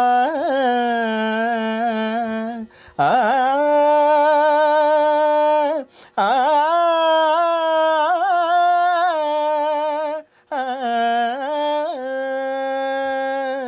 ನಾಟ್ಯ ರಸೋತ್ಕಟ ನಾನಾಭರಣ ನಾರಾಯಣ ತೀತಾರ್ಚಿತ ಚರಣ ನಾರಾಯಣ ತೀತಾರ್ಚಿತ ಚರಣ ಗೋವರ್ಧನ ಗಿರಿಧರ ಗೋವಿಂದ ಗೋಕುಲ ಪಾಲಕ ಪರಮಾನಂದ ಗೋವರ್ಧನ ಗಿರಿಧರ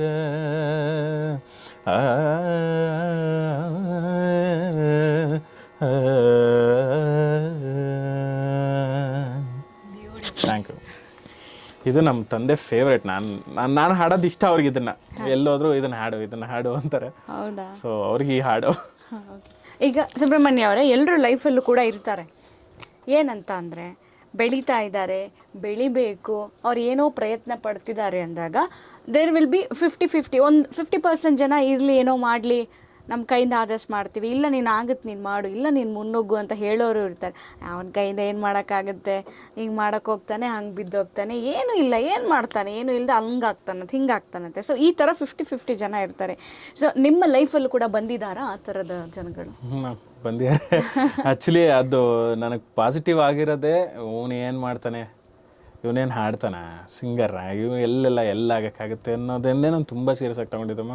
ಆ್ಯಂಡ್ ಇನ್ನೊಂದು ಏನಾಗ್ತಿದೆ, ಇತ್ತೀಚಿನ ದಿನಗಳಲ್ಲಿ ನೀನು ಯಾವುದೋ ಶೋಲೋ ಇಲ್ಲ ಎಲ್ಲೋ ಹಾಡಿದ್ರೆ ಮಾತ್ರ ಸಿಂಗರ್ಗಳು, ಇಲ್ಲ ಕಷ್ಟಪಟ್ಟು ಕಲಿತ್ರೆ ಅಂದರೆ ಏನೋ ಅವ್ರು ರೆಕಗ್ನೈಸ್ ಆಗಿಲ್ಲ ಅಂತಂದರೆ ಅವ್ರಿಗೆ ಹಾಡಕ್ಕೆ ಬರಲ್ಲ ಅನ್ನೋದೊಂದು ಥಾಟ್ ಏನೋ ಕೆಲವು ಪೀಪಲ್ಸ್ಗಳಿಗಿದೆಯಲ್ಲ, ಅದೊಂದು ಬೇಜಾರು ಅನಿಸುತ್ತೆ. ಸೊ ಅವ್ರನ್ನ ಇವತ್ತವರೆಗೂ ನಾನು ಅವ್ರನ್ನೇ ಮೋಟಿವ್ ಆಗಿ ತೊಗೊಳೋದು. ಓಕೆ ಆಗಬೇಕಾ, ಟೈಮ್ ಬರುತ್ತೆ, ಬಟ್ ಇವತ್ತು ಅಲ್ಲದೆ ಇರ್ಬೋದು, ಯಾವತ್ತೋ ಒಂದಿನ ಅಲ್ಲಂತೂ ನಿಲ್ತೀನಿ. ಬಟ್ ಅಲ್ಲಿವರೆಗೂ ನನ್ನ ಪ್ರಾಕ್ಟೀಸ್ ಆಗಲಿ, ನನ್ನ ಶ್ರಮ ಆಗಲಿ ನಾನು ಬಿಡಲ್ಲ. ಅದಕ್ಕೆ ಎಫರ್ಟ್ ಹಾಕೋಣ, ಅಲ್ಲಿವರೆಗೂ ಹಾಕ್ತೀನಿ. ಆ್ಯಂಡ್ ಎಂಕರೇಜ್ ಮಾಡೋರ್ದು ಏನಾಗುತ್ತೆ, ಒಂದು ಸತಿ ಎಲ್ಲ ಬಿಟ್ಟು ಕೂತಾಗ ಏನಾಗಲ್ಲ ಅಂತ ಯಾರೋ ಒಬ್ಬ ಕಮೆಂಟ್ ಹಾಕ್ತಾನೆ, ಮ್ಯಾಮ್ ಓ ಸಖತ್ತಾಗಿ ಹಾಡಿದ್ರು ಬ್ರೋ, ಏನು ಬ್ರೋ ನಿಮ್ಮ ವಾಯ್ಸು ಅಂತ. ಅದು ನಮಗೂ ಮತ್ತೆ ಬೂಸ್ಟ್. ಹೌದಲ್ಲ, ಇಷ್ಟಪಡೋರು ಇದ್ದಾರಲ್ಲ, ಏನಕ್ಕೆ ನಾವು ಯಾರೋ ಏನೋ ಮಾಡ್ದ ಅಂತ ಏನಕ್ಕೆ ಬಿಡ್ಬೇಕು ಅದನ್ನು? ಅಟ್ಲೀಸ್ಟ್ ಹಾಡೋರು ಇದಾರಲ್ಲ ಅಂತ. ಇವತ್ತವರೆಗೂ ಎಷ್ಟೊಂದು ವೀಡಿಯೋ ವೈರಲ್ ಆಗಿರ್ಬೋದು, ನೋಡಿರ್ಬೋದು, ಅದರಲ್ಲಿ ಒಂದು 10 ಜನ ಅಂತೂ ಇರ್ತಾರಮ್ಮ, ಒಂದು 10 ಕಮೆಂಟ್ ಥರ ಇರುತ್ತೆ. ಓ ಇವನೇನು ಹಾಡ್ತಾನೆ, ಇದೇನು ಹಾಡ. ಮೊನ್ನೆನೂ ಯಾವುದೋ ಒಂದು ಹಾಡಿಗೆ ಹಾಗೆ ಕಮೆಂಟ್ ಮಾಡಿದರು, ಇದೇನದು ಅಷ್ಟು ಚೆನ್ನಾಗಿರೋ ಹಾಡನ್ನು ಇದು ಮಾಡ್ತಿರಲ್ಲ, ಕೆಡಿಸಿಟ್ಬಿಡಿ ಹಂಗೆ ಹಿಂಗೆ ಅಂತ. ಅದಕ್ಕೆ ಮತ್ತೆ ರಿಪ್ಲೈ ಮಾಡಿದ್ದಾರೆ ಮ್ಯಾಮ್, ಜನಗಳು ರಿಪ್ಲೈ ಮಾಡಿದ್ದಾರೆ, ಗುರು ಏನಾಗಿದೆ ನಿನಗೇನು ಕಿವಿ ನೆಟ್ಟಿಗಿಲ್ವಾ, ಸ್ವಲ್ಪ ಸರಿಯಾಗಿ ನೋಡ್ಕೋದು, ಹೆಂಗಿದೆ ಹಾಡು, ಅವ್ರಿಗೆ ಏನಿದಾರೆ ಅದು ಒರಿಜಿನಲ್ ಹಾಡಿದ್ದಾರೆ, ಆ ಥರ ಇರ್ತಾರೆ. ಅದನ್ನು ನಾವು ಇಗ್ನೋರ್ ಮಾಡಿ ಬಿಟ್ಬಿಡ್ಬೇಕು. ಆ ಜನಗಳನ್ನೇ ಅವ್ರಿಗೆ ಏನು ಉತ್ತರ ಕೊಡಬೇಕು ಅದನ್ನು ಅವ್ರು ಕೊಡ್ತಾರೆ. ಆ್ಯಂಡ್ ಅವ್ರು ಪ್ರತಿ ಉತ್ತರದಲ್ಲೂ ಮ್ಯಾಮ್ ನಮಗೊಂದು ಮೋಟಿವೇಶನ್ ಇದೆ. ಓಕೆ, ನಮ್ಮನ್ನು ಪ್ರೀತಿಸ್ತಾರಲ್ಲ ಇಷ್ಟೊಂದು, ಈಗ ನನಗೋಸ್ಕರ ಅವ್ರೇನೋ ಒಂದು ಕಮೆಂಟ್ ಹಾಕ್ತಿದ್ದಾರೆ, ಒಂದು ರಿಪ್ಲೈ ಮಾಡ್ತಿದ್ದಾರೆ ಅಂದರೆ ನಾನು ಖಂಡಿತ ಅವ್ರಿಗೆ ವ್ಯಾಲ್ಯೂ ಅಂತೂ ಖಂಡಿತ ಕೊಡ್ತೀನಿ ಮ್ಯಾಮ್. ಬಟ್ ಅವ್ರದ್ದು ಬಿಡಲ್ಲ, ಅವ್ರೇನು ಹಾಕಿರ್ತಾರಲ್ಲ, ಅವ್ರು ಇನ್ನೊಂದು ಸತಿ ಆ ಥರ ಮಿಸ್ಟೇಕ್ ಇದ್ದರೆ ಖಂಡಿತ ನಾನು ಅಕ್ಸೆಪ್ಟ್ ಮಾಡ್ತೀನಿ. ಓಕೆ ಕರೆಕ್ಟ್, ಇಲ್ಲಿ ಏನೋ ತಪ್ಪಾಗಿದೆ, ಇದನ್ನು ನೆಕ್ಸ್ಟ್ ಟೈಮಿಂದ ಮಾಡೋದು ಬೇಡ. ಈಗ ಎಲ್ಲೋ ಒಂದು ಕಡೆ ಯಾವುದೋ ಒಂದು ಲಿರಿಕ್ಸ್ ತಪ್ಪು ಹಾಡ್ಬಿಟ್ಟಿರ್ತೀವಿ, ಅವ್ನು ಯಾರೋ ಒಬ್ಬ ಹಾಕಿರ್ತಾರೆ, ಈ ಥರ ಲಿರಿಕ್ಸ್ ತಪ್ಪಾಗಿದೆ ನೋಡಿ ಅಂತ, ದಟ್ ಈಸ್ ಫೈನ್, ನಾವು ಅದನ್ನು ಅಕ್ಸೆಪ್ಟ್ ಮಾಡ್ತೀನಿ. ಆ್ಯಂಡ್ ನೆಕ್ಸ್ಟ್ ಮಾಡ್ಬೇಕಾದ್ರೆ ಸ್ವಲ್ಪ ಗಮನ ಕೊಡ್ತೀನಿ. ಓಕೆ ಲಿರಿಕ್ಸ್ ಇದನ್ನು ನೋಡ್ಕೊಳ್ಳೋಣ, ಇದು ಎಲ್ಲೋ ಒಂದು ಪದ ತಪ್ಪಾಗಿದೆ, ಬೇಡ ತಪ್ಪುಗಳೇ ಮಾಡೋದು ಬೇಡ ಅಂತ.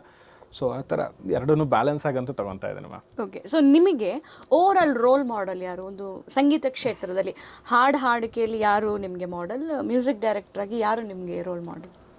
ನನಗೆ ಹಾಡು ಇಷ್ಟದಲ್ಲಿ ಯೇಸುದಾಸ್ ಸರ್. ಅವರು ನನಗೆ ನೆಕ್ಸ್ಟ್ ಲೆವೆಲ್ ಇನ್ಸ್ಪಿರೇಷನ್. ಅದೊಂದು ಚಿಕ್ಕ ನೆನಪಿದೆ ನನಗೆ. ಅವರು ನನಗೆ ಏನಕ್ಕೆ ಅಷ್ಟೊಂದು ಇಷ್ಟ ಅಂದರೆ, ನಮ್ಮ ತಂದೆ ತುಂಬ ಕ್ಲಾಸಿಕಲ್, ಅವರದ್ದು ದೇವಸ್ಥಾನ ಅಲ್ಲೆಲ್ಲ ಮಾಡ್ತಾರೆ, ತುಂಬ ಕ್ಲಾಸಿಕಲ್ ಕೇಳೋರು. ನನಗೂ ಕಲ್ಸೋಕ್ಕೆ ಅಂತ ಶುರು ಮಾಡಿದಾಗ ನನಗೆ ಅವಾಗ ನೆನಪಿದೆ ಮ್ಯಾಮ್, ಒಂದು 12-13 ವರ್ಷ ಅಂತ ಅನ್ಕೋತೀನಿ ನಾನು. ಆಗ ನಮ್ದೊಂದು ಚಿಕ್ಕ ಮನೆ ಗೌರ್ಮೆಂಟ್ ಕಡೆಯಿಂದ ಕೊಟ್ಟಿದ್ದು, ಅದು ಕಟ್ಕೊಡ್ತಾ ಇದ್ರು. ಅಲ್ಲೇ ಹೆಂಗೆ ಅಂದ್ರೆ ನಾವು ಹೋಗಿ ಮನೆ ಇಟ್ಕೋಬೇಕು, ಇಲ್ಲಾಂದರೆ ಮನೆ ಇಲ್ಲ. ಸೊ ಆ ಥರ ಅವಾಗ ಏನು ಮಾಡ್ತಿದ್ರು ನಮ್ಮ ತಂದೆ, ಅವ್ರ ಕೆಲಸಕ್ಕೆ ಏನಾದ್ರು ಟೈಲರಿಂಗ್ ಮಾಡ್ಬೇಕಾದ್ರೆ ನನ್ನ ತಮ್ಮನ ಬಿಟ್ಟು ಹೋಗ್ಬಿಡೋರು. ನಾನು ಅವ್ರ ಹತ್ರ ಕೇಳ್ತಿದ್ದು ಒಂದೇ, ನನಗೊಂದು ಹಾಡ್ದು ಏನಾರು ಟೇಪ್ ರೆಕಾರ್ಡ್, ಒಂದು ಹಳೇದಿತ್ತು ಟೇಪ್ ರೆಕಾರ್ಡರ್ ಮನೆ, ಸೊ ಅದನ್ನು ಕೊಡಿ ನನಗೆ ಅಂತ ಕೇಳ್ತಿದ್ದೆ ನಾನು. ಅಲ್ಲಿ ಇಟ್ಕೊಂಡು ಅಲ್ಲೊಂದು ಯೇಸುದಾಸ್ ಅವ್ರದ್ದು ಕ್ಯಾಸೆಟ್ ಬರೋದು. ಅದು ಕೃತಿ, ಯಾವ ಕೃತಿ ಅಂತ ನೆನಪಿಲ್ಲ, ಅವ್ರಿಗೆ ಗೊತ್ತಲ್ಲ. ಅವ್ರು ಸ್ಟಾರ್ಟಿಂಗ್ ಆಲಾಪ ಎಲ್ಲ ಮಾಡಿ ಹಿಂಗೆ ಆಡಿ ಬಿಟ್ಬಿಡ್ತಾರ. ನನಗೆ ಅವಾಗ ಎಷ್ಟು ಹುಚ್ಚು ಅಂದ್ರೆ, ನಾ ಯಾಕೆ ಕಲಿಯೋಕ್ಕಾಗಲ್ಲ, ಕಲಿತೀನಿ ಇದನ್ನು ಅಂತ ಅಂದ್ಕೊಂಡು ಕ್ಯಾಸೆಟ್ ಹಾಕೊಂಡು ಕುತ್ಕೊಂಡ್ಬಿಡ್ತಿದ್ದೆ. ಆಲಾಪ ಎಲ್ಲ ಬರ್ಕೊಂಡು, ಓಕೆ ಎಲ್ಲೆಲ್ಲಿ ಸಂಗತಿಗಳು ಹಾಡ್ತಾರೆ, ಏನು ಹಾಡ್ತಾರೆ ನೋಡಿ. 12-13 ವರ್ಷಕ್ಕೆ ಆ ಥರ ಏನೋ ಹುಚ್ಚು ನಾನು ಹಿಂಗೆ ಕಲಿಬೇಕು ಅಂತ. ಅದು ಹೆಂಗಾಗೋಯ್ತು ನನಗೆ ಅಂದರೆ, ಅವ್ರು ಹಾಡು ಕೇಳಿ ಕೇಳಿ ಕೇಳಿ ಅವ್ರಿಗೆ ಎಲ್ಲೆಲ್ಲಿ ನೋಟನ್ನು ಸ್ಟ್ಯಾಂಡ್ ಮಾಡ್ತಾರೆ, ಆ್ಯಂಡ್ ಎಲ್ಲೆಲ್ಲಿ ಅವರು ಅಂತೆಲ್ಲ ಇದು ಮಾಡ್ತಾರೆ, ಅದೆಲ್ಲ ನಂಗೆ ಗೊತ್ತಿಲ್ದೇ ಅಡಿಕ್ಟ್ ಆಗೋಯ್ತು. ಸೊ ನನಗೆ ಅವ್ರು ದೊಡ್ಡ ಇನ್ಸ್ಪಿರೇಷನ್. ಅದಾದಮೇಲೆ ಕ್ಲಾಸಿಕಲ್ ವೈಸ್ ಅಂತ ಬಂದರೆ ಅದಾದಮೇಲೆ ನನಗೆ ಹರಿಹರನ್ ಸರ್ ಇಷ್ಟ ಆ್ಯಂಡ್ ಸೋನು ನಿಗಮ್ ಸರ್ ಇಷ್ಟ. ಅವ್ರವ್ರ style of way of singing ನನಗೆ ಅದರಲ್ಲಿ ಏನೇನು ಇಷ್ಟ ಅನಿಸುತ್ತೋ ಅದನ್ನು ನಾನು ಅಡ್ಯಾಪ್ಟ್ ಮಾಡ್ಕೊಳಕ್ಕೆ ಶುರು ಮಾಡಿದೆ ನಾನು. ಬಟ್ ದೇವರು ಅಂತ ನೋಡೋದು ಯೇಸುದಾಸ್ ಸರ್ ಅವ್ರು ನನಗೆ. ಇನ್ನು ಕಂಪೋಸಿಷನ್ಸಲ್ಲಿ ಬಂದರೆ ರೆಹಮಾನ್ ಸರ್. ಸೊ ಅವ್ರ ಮೆಲೋಡಿ ನನಗೆ ನೆಕ್ಸ್ಟ್ ಲೆವೆಲ್ ಇಷ್ಟ ಅನ್ಸುತ್ತೆ. ಏನೂ ಇಲ್ಲ ಅಲ್ಲಿ, ಇನ್ಸ್ಟ್ರೂಮೆಂಟೇ ಇಲ್ಲ ಅನಿಸುತ್ತೆ, ಬಟ್ ಎಲ್ಲೋ ಬ್ಯಾಕಿಂಗಲ್ಲಿ ಒಂದು ಕೇಳ್ತಾ ಇರುತ್ತೆ, ಇಲ್ಲೆಲ್ಲೋ ಮೆಲೋಡಿ ಇರುತ್ತೆ. ಅದು ಕೇಳಿದ್ರೆ ನಮಗೆ ಗೊತ್ತಿಲ್ದಾನೆ ವಾವ್ ಏನಿದು ಹಿಂಗಿದೆ ಅನ್ನೋ ಥರ. ಅವರು ನನಗೆ ತುಂಬ ಇದು. ಆ್ಯಂಡ್ ಇಲ್ಲಿ ನನ್ನ ಕಲ್ಚರು ನನ್ನ ಇದಕ್ಕೆ ಅಂತ ಬಂದರೆ ಹಂಸಲೇಖ ಸರ್. ಆ ಕಲ್ಚರ್ ಅವರು ಅದನ್ನ ತಗೊಂಡೋಗ್ತಿದ್ದಂಥ ರೀತಿ ಮತ್ತು ಅವರು ಜನಕ್ಕೆ ಇಷ್ಟ ಆಗೋ ಥರ ಮಾಡ್ತಿದ್ದಂಥ ಕಂಪೋಸಿಷನ್ನು. ಸೊ ಇವರಿಬ್ಬರು ನನಗೆ ಕಂಪೋಸಿಷನಲ್ಲಿ ಇನ್ಸ್ಪಿರೇಷನ್ ಮ್ಯಾಮ್. ಓಕೆ, ಒಬ್ಬ ಸಿಂಗರ್, ಒಬ್ಬ ಮ್ಯೂಸಿಕ್ ಡೈರೆಕ್ಟರ್ ಕುಗ್ಗೋದು ಎಲ್ಲಿ, ಯಾವಾಗ? ಮ್ಯಾಮ್ ನನಗೆ ಗೊತ್ತಿರಂಗೆ ನನಗಾಗಿದ್ದ ಅನುಭವ ಅವರ ಟ್ಯಾಲೆಂಟಿಗೆ ತಕ್ಕನಾದ ರೆಕಗ್ನೈಸೇಷನ್ ಸಿಗದೇ ಇದ್ದಾಗ ಒಂದು ಸರ್ಟನ್ ಟೈಮಲ್ಲಿ ಅನ್ನಿಸ್ಬಿಡುತ್ತೆ ಇದು ಆ್ಯಕ್ಚುಲಿ ನಾನು ಎಲ್ಲೂ ಹೇಳಿಲ್ಲ, ಬಟ್ ಹೇಳೋವಂಥ ಪರಿಸ್ಥಿತಿ ಇದು ನನಗೆ ಅವಕಾಶ ಅಂತ ಅನ್ನಿಸ್ತು. ಇವತ್ತು ನಾನು ಏನು ಸಾಂಗ್ಗಳು ಹಾಕ್ತಿದ್ದೀನಲ್ಲ ಮ್ಯಾಮ್ ಇನ್ಸ್ಟಾಗ್ರಾಮಲ್ಲೆಲ್ಲ, ಅದರಲ್ಲಿ ಅರ್ಧಕ್ಕರ್ಧ ಕಮೆಂಟು ನೀವು ಯಾಕೆ ಸರಿಗಮಪ್ಪಾಗಿ ಹೋಗಿಲ್ಲ, ನೀವು ಯಾಕೆ ಆ ಶೋಗೆ ಬಂದಿಲ್ಲ, ನೀವು ಬರಬೇಕು ಆ ಶೋಗೆ, ನೀವುಗಳು ನಿಂತ್ಕೋಬೇಕು. ತುಂಬ ಜನ ಕಮೆಂಟ್ ಮಾಡ್ತಾರೆ ನೀವು ನಿಲ್ಲಬೇಕು, ನಿಮ್ಗಳಿಗೆ ಅಂತ ಇರೋ ವೇದಿಕೆ ಅದು, ನೀವು ಹಾಡಬೇಕು ಸರ್, ಇಷ್ಟು ಚೆನ್ನಾಗಿ ಹಾಡ್ತಾರೆ ಯಾಕೆ ಅಂತ. ಬಟ್ ಅಲ್ಲಿ ಅವ್ರು ಅಷ್ಟು ಜನ ಮೆಸೇಜ್ ಮಾಡ್ಬೇಕಾದ್ರೆ ನನಗೆ ಸೆಲೆಕ್ಟ್ ಆಗಿಲ್ಲ ಅನ್ನೋದಕ್ಕೊಂದು ಕಡೆ ಬೇಜಾರಾಗುತ್ತೆ, ಹೆಂಗೆ ಹೇಳೋದು ಅಂತ. ಬಟ್ ದಟ್ ಈಸ್ ಟ್ರೂ, ನಾನು ಅದನ್ನು ಅಕ್ಸೆಪ್ಟ್ ಮಾಡಬೇಕು. ಅದು ಏನಕ್ಕೆ ಸೆಲೆಕ್ಟ್ ಆಗಿಲ್ವೋ, ಅದು ಏನು ಕಲಿಬೇಕು. ಬಟ್ ಇವತ್ತಿಂದಲ್ಲ ಮ್ಯಾಮ್, ನಾನಾಗಲೇ ಹೇಳಿದೆ, ನಮ್ಮ ತಂದೆ ಕಾಸು ಕೊಟ್ಟು ಕಳಿಸಿರು ಹೋಗೋ ಆಡಿಷನ್ಗೆ ನೋಡೋಣ ಅಂತ. ಅವತ್ತಿಂದನೂ ಬರ್ತಿದೆ, ಅವತ್ತಿಂದ ಇವತ್ತವರೆಗೂ ಹೋಗ್ತೀನಿ, ನಿಲ್ತೀನಿ, ಒಂದು ಸೆಕೆಂಡ್ ರೌಂಡ್ ಥರ್ಡ್ ರೌಂಡಿಗೆ ಸೆಲೆಕ್ಟ್ ಆಗುತ್ತೆ, ಇನ್ನೇನು ಫೈನಲ್ ಬರೋ ರೌಂಡಿಗೆ ಅಷ್ಟೊಳಗೆ ಮತ್ತೆ ಇಲ್ಲ, ರಿಜೆಕ್ಟ್, ಅದು ಆಗ್ತಿರ್ಲಿಲ್ಲ. ಸರ್ ಕಂಟೆಂಟ್ ಸಿಕ್ಕಿದೆ, ಏನು ನಾನು ಲಿಟ್ರಲಿ ಕೇಳಿದೆ ಮ್ಯಾಮ್, ಏನು ಕಂಟೆಂಟ್ ಅಂದರೆ ಅವ್ರ ಮನೆ ಬಡತನ ಇದೆ ಸರ್ ಅಂದರು. ನಾನೇನು ಹಂಗಾದ್ರೆ, ನಾನೇನು ಶ್ರೀಮಂತ ಅಲ್ಲ ಮ್ಯಾಮ್, ನಾನು ಬಡತನದಲ್ಲಿ ಕಲ್ತ್ಕೊಂಡು ಬಂದಿದ್ದೀನಿ. ಬಟ್ ಅಲ್ಲಿ ಹಂಗಿದೆ ಅಂತ ನೀವು ತಗೊಳಂಗಿದ್ರೆ ಮತ್ತೆ ಅದಕ್ಕೆ ಯಾಕೆ ಮ್ಯೂಸಿಕನ್ನೇ ಹೆಸರಿಡ್ತೀರಾ? ಕಂಟೆಂಟ್ ಶೋ ಅಂತ ಇಡೀ ಬರ್ತಾರಲ್ಲ ಏನಕ್ಕೆ ಮತ್ತೆ ಅಂತ. ಬಟ್ ಆ ಟೈಮಲ್ಲಿ ಮಾತಾಡೋಷ್ಟು ತಲೆ ತುಂಬ ಬರುತ್ತೆ, ಏನಾದರೂ ಹೆಂಗೆ ಬಂದ್ಬೋಣ ಅಂತ. ಬಟ್ ಬೇಡ, ಇರ್ಬೋದೇನೋ ಅವ್ನ ಟೈಮ್ ಇರ್ಬೋದೇನೋ, ಅವನು ಕಷ್ಟಪಟ್ಟಿಯಾನ, ಅವ್ನಿಗೆ ಇವತ್ತು ಸಿಕ್ಕಿದೆಯಾ ದಾರಿ, ಹೋಗಪ್ಪ ಆಯ್ತು, ಒಂದೊಂದು ದಿನ ಹಿಂದೆ ನಾವು ಬರೋಣ ನಿಧಾನಕ್ಕೆ ಅಂದ್ಕೊಂಡು. ಅದು ತುಂಬ ನನಗೆ ತುಂಬ ಇವತ್ತು ಮನಸ್ಸಿಗೆ ಕಾಡುವಂಥ ಸಿಚುವೇಶನ್ ಮ್ಯಾಮ್. ಅದು ಅಷ್ಟು ಬೇಜಾರಾಯಿತು ಆ ಟೈಮು ನನಗೆ. ಅವತ್ತು ನಾನು ಇವತ್ತು ಆಡ್ತೀನಿ ಅಂದರೆ ರಾಯರು, ನನ್ನ ದೇವರು, ನನ್ನ ಮನೆ ದೇವ್ರು, ನಾನು ಏನು ನಂಬ್ತೀನಿ ಅವ್ರುಗಳೇ ಇವತ್ತು ನಾನು ಇಲ್ಲಿವರೆಗೂ ತಂದು ಕೂರಿಸಿದ್ರು. ಇಲ್ಲ ಅಂದ್ರೆ ಅವತ್ತು ಬಿಟ್ಬಿಡ್ತಿದ್ನೇನೋ ನಾನು ಮೇ ಬಿ. ಮನಸೇ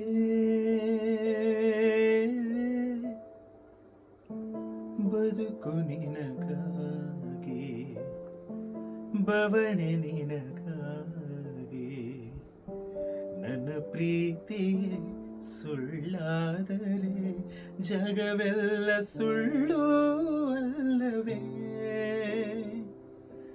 ಮನಸೇ ಬದುಕು ನಿನಗಾಗಿ, ಬವಣೆ ನಿನಗಾಗಿ, ನನ್ನ ಪ್ರೀತಿ ಸುಳ್ಳಾದರೆ ಜಗವೆಲ್ಲ ಸುಳ್ಳು ಅಲ್ಲವೇ? ಮನಸ್ಸೇನ ಏನೇ ಮಾಡಿದರು ನಿನ್ನ ಪ್ರೀತಿಗಲ್ಲವೇ? ಮನಸೇ ಮನಸಾ ಕ್ಷಮಿಸೆ, ನಿನ್ನ ಒಂದು ಮಾತು ಸಾಕು, ಮರು ಮಾತು ಎಲ್ಲಿ? ನಿನ್ನ ಒಂದು ಆಣತಿ ಸಾಕು ನಾಡಿಗಳಲ್ಲಿ, ನಿನ್ನ ಒಂದು ಹೆಸರೇ ಸಾಕು ಉಸಿರಾಟಕ್ಕೆ, ನಿನ್ನ ಒಂದು ಸ್ಪರ್ಶ ಸಾಕು ಈ ಜನುಮದಲ್ಲಿ. ಮನಸ್ಸೇನ ಏನೇ ಮಾಡಿದರು ನಿನ್ನ ಪ್ರೀತಿಗಲ್ಲವೇ? ಮನಸೇ ಮನಸಾ ಕ್ಷಮಿಸೆ. ನಮ್ಮ ಆಂಜನೇಯ ದೇವರದು. ಓಕೆ, ಇದು ನಾನು ಫಸ್ಟ್ ದೇವಸ್ಥಾನಗಳಲ್ಲಿ ಹಾಡಕ್ಕೆ ಶುರು ಮಾಡಿದ ಹಾಡು. ಆ್ಯಂಡ್ ನಮ್ಮೂರ ಸೈಡ್ ನನಗೆ ಅಂದರೆ ಈ ಹಾಡು ಹಾಡಬೇಕು ಅಂತ ಕೇಳೋರು ತುಂಬ ಜನ ಇದ್ದಾರೆ. ನನ್ನ ಪರ್ಸ್ನಲಿ ಫೇವ್ರೆಟ್ ಇದು.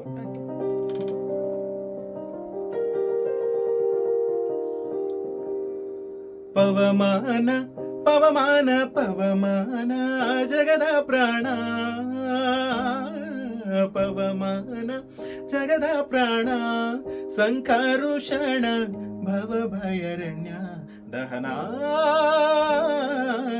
ದಹನ ಶ್ರವಣವೇ ಮೊದಲಾದ ನವವಿಧ ಭಕುತಿಯ ತವಕದಿಂದಲಿ ಕೊಡು ಕವಿ ಜನಪ್ರಿಯ ಪವಮಾನ ಪವಮಾನ ಪವಮಾನ ಜಗದ ಪ್ರಾಣ ಸಂಕರುಷಣ ಭವಭಯರಣ್ಯ ದಹನ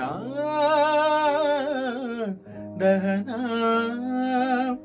ಪ್ರಾಣಪಾನ ವ್ಯಾನೋಧಾನ ಸಮಾನ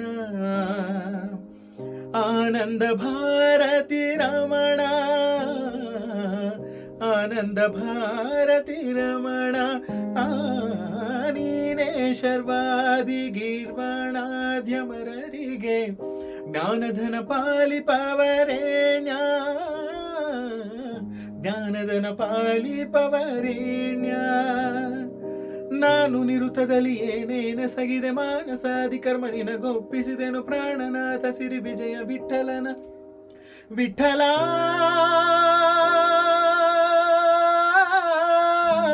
Vittala Vittala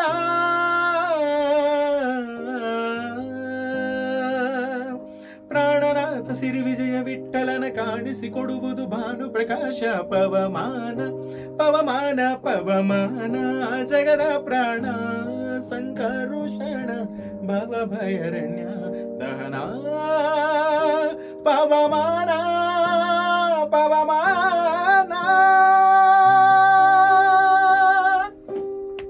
beautiful, thank you. Beautiful, really beautiful. Thank you ma'am. Okay, so ಇಷ್ಟು ಮಾತ್ರ ಸತ್ಯ, ನಿತ್ಯ. ಇವತ್ತಲ್ಲ ನಾಳೆ ಅವಕಾಶ ಸಿಕ್ಕೇ ಸಿಗುತ್ತೆ. ಯಾವುದು ಸಿಗಬೇಕು, ಯಾವುದು ಸಿಗಬಾರ್ದು, ಯಾವುದು ಆಗಬೇಕು, ಯಾವುದು ಆಗಬಾರ್ದು, ಅದು ಯಾರೂ ತಡೆಯೋಕ್ಕೆ ಸಾಧ್ಯ ಇಲ್ಲ. ಆಗೋ ಟೈಮ್ಗೆ ಹಾಗೆ ಆಗುತ್ತೆ, ಬರೋ ಟೈಮ್ಗೆ ಬಂದೇ ಬರುತ್ತೆ. ಸೊ ಇಷ್ಟನ್ನು ನಾವು ಪಾಸಿಟಿವ್ ಆಗಿ ನಿಮಗೆ ಹೇಳೋದಕ್ಕೆ ಸಾಧ್ಯ. ಆ್ಯಂಡ್ ನೀವು ಕೂಡ ತುಂಬ ಪಾಸಿಟಿವ್ ಆಗಿರಿ. ಸೊ ಏನೇ ಅವಕಾಶ ಬಂದರೂ ಕೂಡ ಬಿಡಬೇಡಿ, ಎಲ್ಲ ಅವಕಾಶವನ್ನು ನೀವು ಯುಟಿಲೈಸ್ ಮಾಡ್ತಾಯಿರಿ. More power to you. ಇದೇ ಥರ ನಿಮಗೆ ಹೊಸಂತಹ ಏನು ಹೇಳ್ತಾರೆ ಅವಕಾಶಗಳು, ಸಣ್ಣದಾಗಲಿ ದೊಡ್ಡದಾಗಲಿ ಯಾವುದೇ ಆಗಲಿ, ಫಸ್ಟ್ ಬಂದಿದ್ದನ್ನ ಹಿಂಗೆ ಹಿಡ್ಕೊಂಬಿಡಿ, ಆಮೇಲೆ ದೊಡ್ಡದು ಬಂದೇ ಬರುತ್ತೆ. ನಿಮ್ಮ ಟ್ಯಾಲೆಂಟ್ ಅದು ಹೆಂಗೆ ಒಬ್ಬರಿಂದ ಒಬ್ಬರು ಬಾಯಿಗೆ, ಒಬ್ಬರಿಂದ ಒಬ್ಬರು ಕಿವಿಗೆ ಪಸರಿಸ್ತಾ ಹೋಗಿ ಒಬ್ಬರಲ್ಲ ಒಬ್ಬರು ನಿಮ್ಮನ್ನು ಹುಡ್ಕೊಂಡು ಬಂದೇ ಬರ್ತಾರೆ. ಫೈನಲಿ ನೀವು ಏನು ನಿಮ್ಮ ಡ್ರೀಮ್ ಇದೆ, ಒಂದು ಮ್ಯೂಸಿಕ್ ಡೈರೆಕ್ಟರ್ ಆಗಬೇಕು, ಒಂದು ಸಿಂಗರ್ ಆಗಬೇಕು, ಒಂದು ಪ್ಲ್ಯಾಟ್ಫಾರ್ಮ್ ಸಿಗಬೇಕು ಅಂತ ಏನು ವೆಯ್ಟ್ ಮಾಡ್ತಾ ಇದ್ದೀರಾ, ಹಾಗೆ ಆಗ್ತೀರಿ. ಇಷ್ಟು ಮಾತ್ರ ನೆನ್ಪಿಡಿ. Thank you so much ma'am. And ನಾನು ನಿಮಗೆ ದೊಡ್ಡ ಥ್ಯಾಂಕ್ಸ್ ಹೇಳ್ಬೇಕು. ಯಾಕಂದರೆ ನಾವು ಎಕ್ಸ್ಪೆಕ್ಟ್ ಅಂತ ಖಂಡಿತ ನಾನು ಮಾಡಿರಲಿಲ್ಲ ಮ್ಯಾಮ್. ಯಾಕಂದರೆ ಅದು ವೈರಲ್ಲಾಗಿ ಹೋಗ್ತಿರೋದೇ ನಮಗೆ ಖುಷಿ ಕೊಡೋ ವಿಚಾರ. ಯಾಕಂದರೆ ಇದಕ್ಕೋಸ್ಕರ ತುಂಬ ವರ್ಷಗಳು ಶ್ರಮ ಪಟ್ಟಿದ್ದೀವಿ, ಇದೇನೋ ಆಗ್ಬೋದಾ ಅಂತ. ಅದು ಇವತ್ತೇನೋ ಆಗ್ತಿದೆ. ಅದಕ್ಕೆ ಒಂಥರ ಈ ಆಲ್ರೆಡಿ ಚೆನ್ನಾಗಿರೋ ಸ್ವೀಟ್ಗೆ ಇನ್ನೊಂಚೂರು ಸ್ವೀಟ್ ಹಾಕಿದ್ರೆ ಹೆಂಗಿರುತ್ತೋ ಹಂಗಿದೆ. And thank you so much. ನಮ್ಮನ್ನು ರೆಕಗ್ನೈಸ್ ಮಾಡಿ, ಈಗ ನೀವು ಮನಸ್ಸು ಮಾಡಿದ್ರೆ ಆರಾಮಾಗಿ ದೊಡ್ಡ ಸೆಲೆಬ್ರಿಟಿಗಳು ಇಂಟರ್ವ್ಯೂ ಮಾಡೋದು ದೊಡ್ಡ ವಿಷಯ ಅಲ್ಲ. ನಿಮಗೆ ಏನೋ ಬಂದು ನಮಗೇನೋ ಒಳ್ಳೇದಾಗಲಿ ಅನ್ನೋ ಒಂದು ಉದ್ದೇಶದಿಂದ ಬಂದು ನಮಗೇನೋ ನಮ್ಮದೊಂದು ಒಳಗಡೆ ಒಂದು ಏನೋ ಭಾವನೆಗಳಿರುತ್ತೆ ಹಂಚ್ಕೊಳಕ್ಕೆ, ಅದನ್ನು ಹಂಚ್ಕೊಳಕ್ಕೆ ದಾರಿ ಮಾಡಿಕೊಡ್ತೀನಿ. ನಿಮ್ಗೆ thank you so much ma'am. And thanks for your blessings. ಆದಷ್ಟು ಬೇಗ ನೀವು ಏನು ನನಗೆ ಆರೈಕೆ ಮಾಡಿದ್ರು ಅದು ನೆರವೇರಲಿ ಅಂತ ಕೇಳ್ಕೊತೀನಿ. Thank you so much ma'am for this opportunity. Thank you. So finally ನಿಮ್ಮ ಏನು ರೋಲ್ ಮಾಡೆಲ್ ಯೇಸುದಾಸ್ ಸರ್ ಅವರ ಹಾಡು ಹೇಳ್ತಾ ನಾವು ಈ ಕಾರ್ಯಕ್ರಮವನ್ನು ಮುಕ್ತಾಯ ಮಾಡೋಣ. ಖಂಡಿತ ಮ್ಯಾಮ್. Thank you.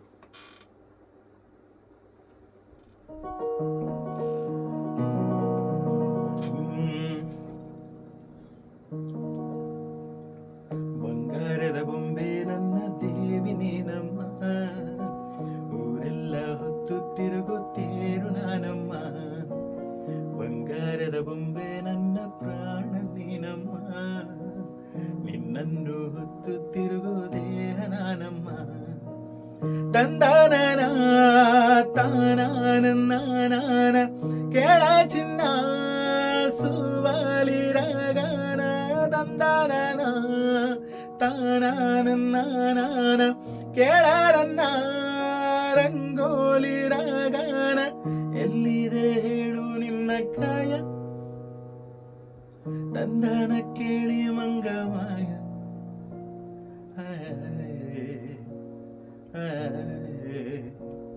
ಸಿಪಾಯಿ ಸಿಪಾಯಿ ನಾನಿನ್ನ ಸಿಪಾಯಿ ಪ್ರೀತಿಲಿ ಸಿಪಾಯಿ ಆಗುವುದ ಕವಾಯಿ ಬಂಗಾರದ ಬೊಂಬೆ ನನ್ನ ಹಾಡು ಕೇಳಮ್ಮ ನೋವಿಗೆ ಸೂಜಿ ಮತ್ತು ಹಳ್ಳಿ ಹಾಡಮ್ಮ ಹೈ ಬಂಗಾರದ ಬೊಂಬೆ ನನ್ನ ಹಾಡು ಕೇಳಮ್ಮ ನೋವಿಗೆ ಸೂಜಿ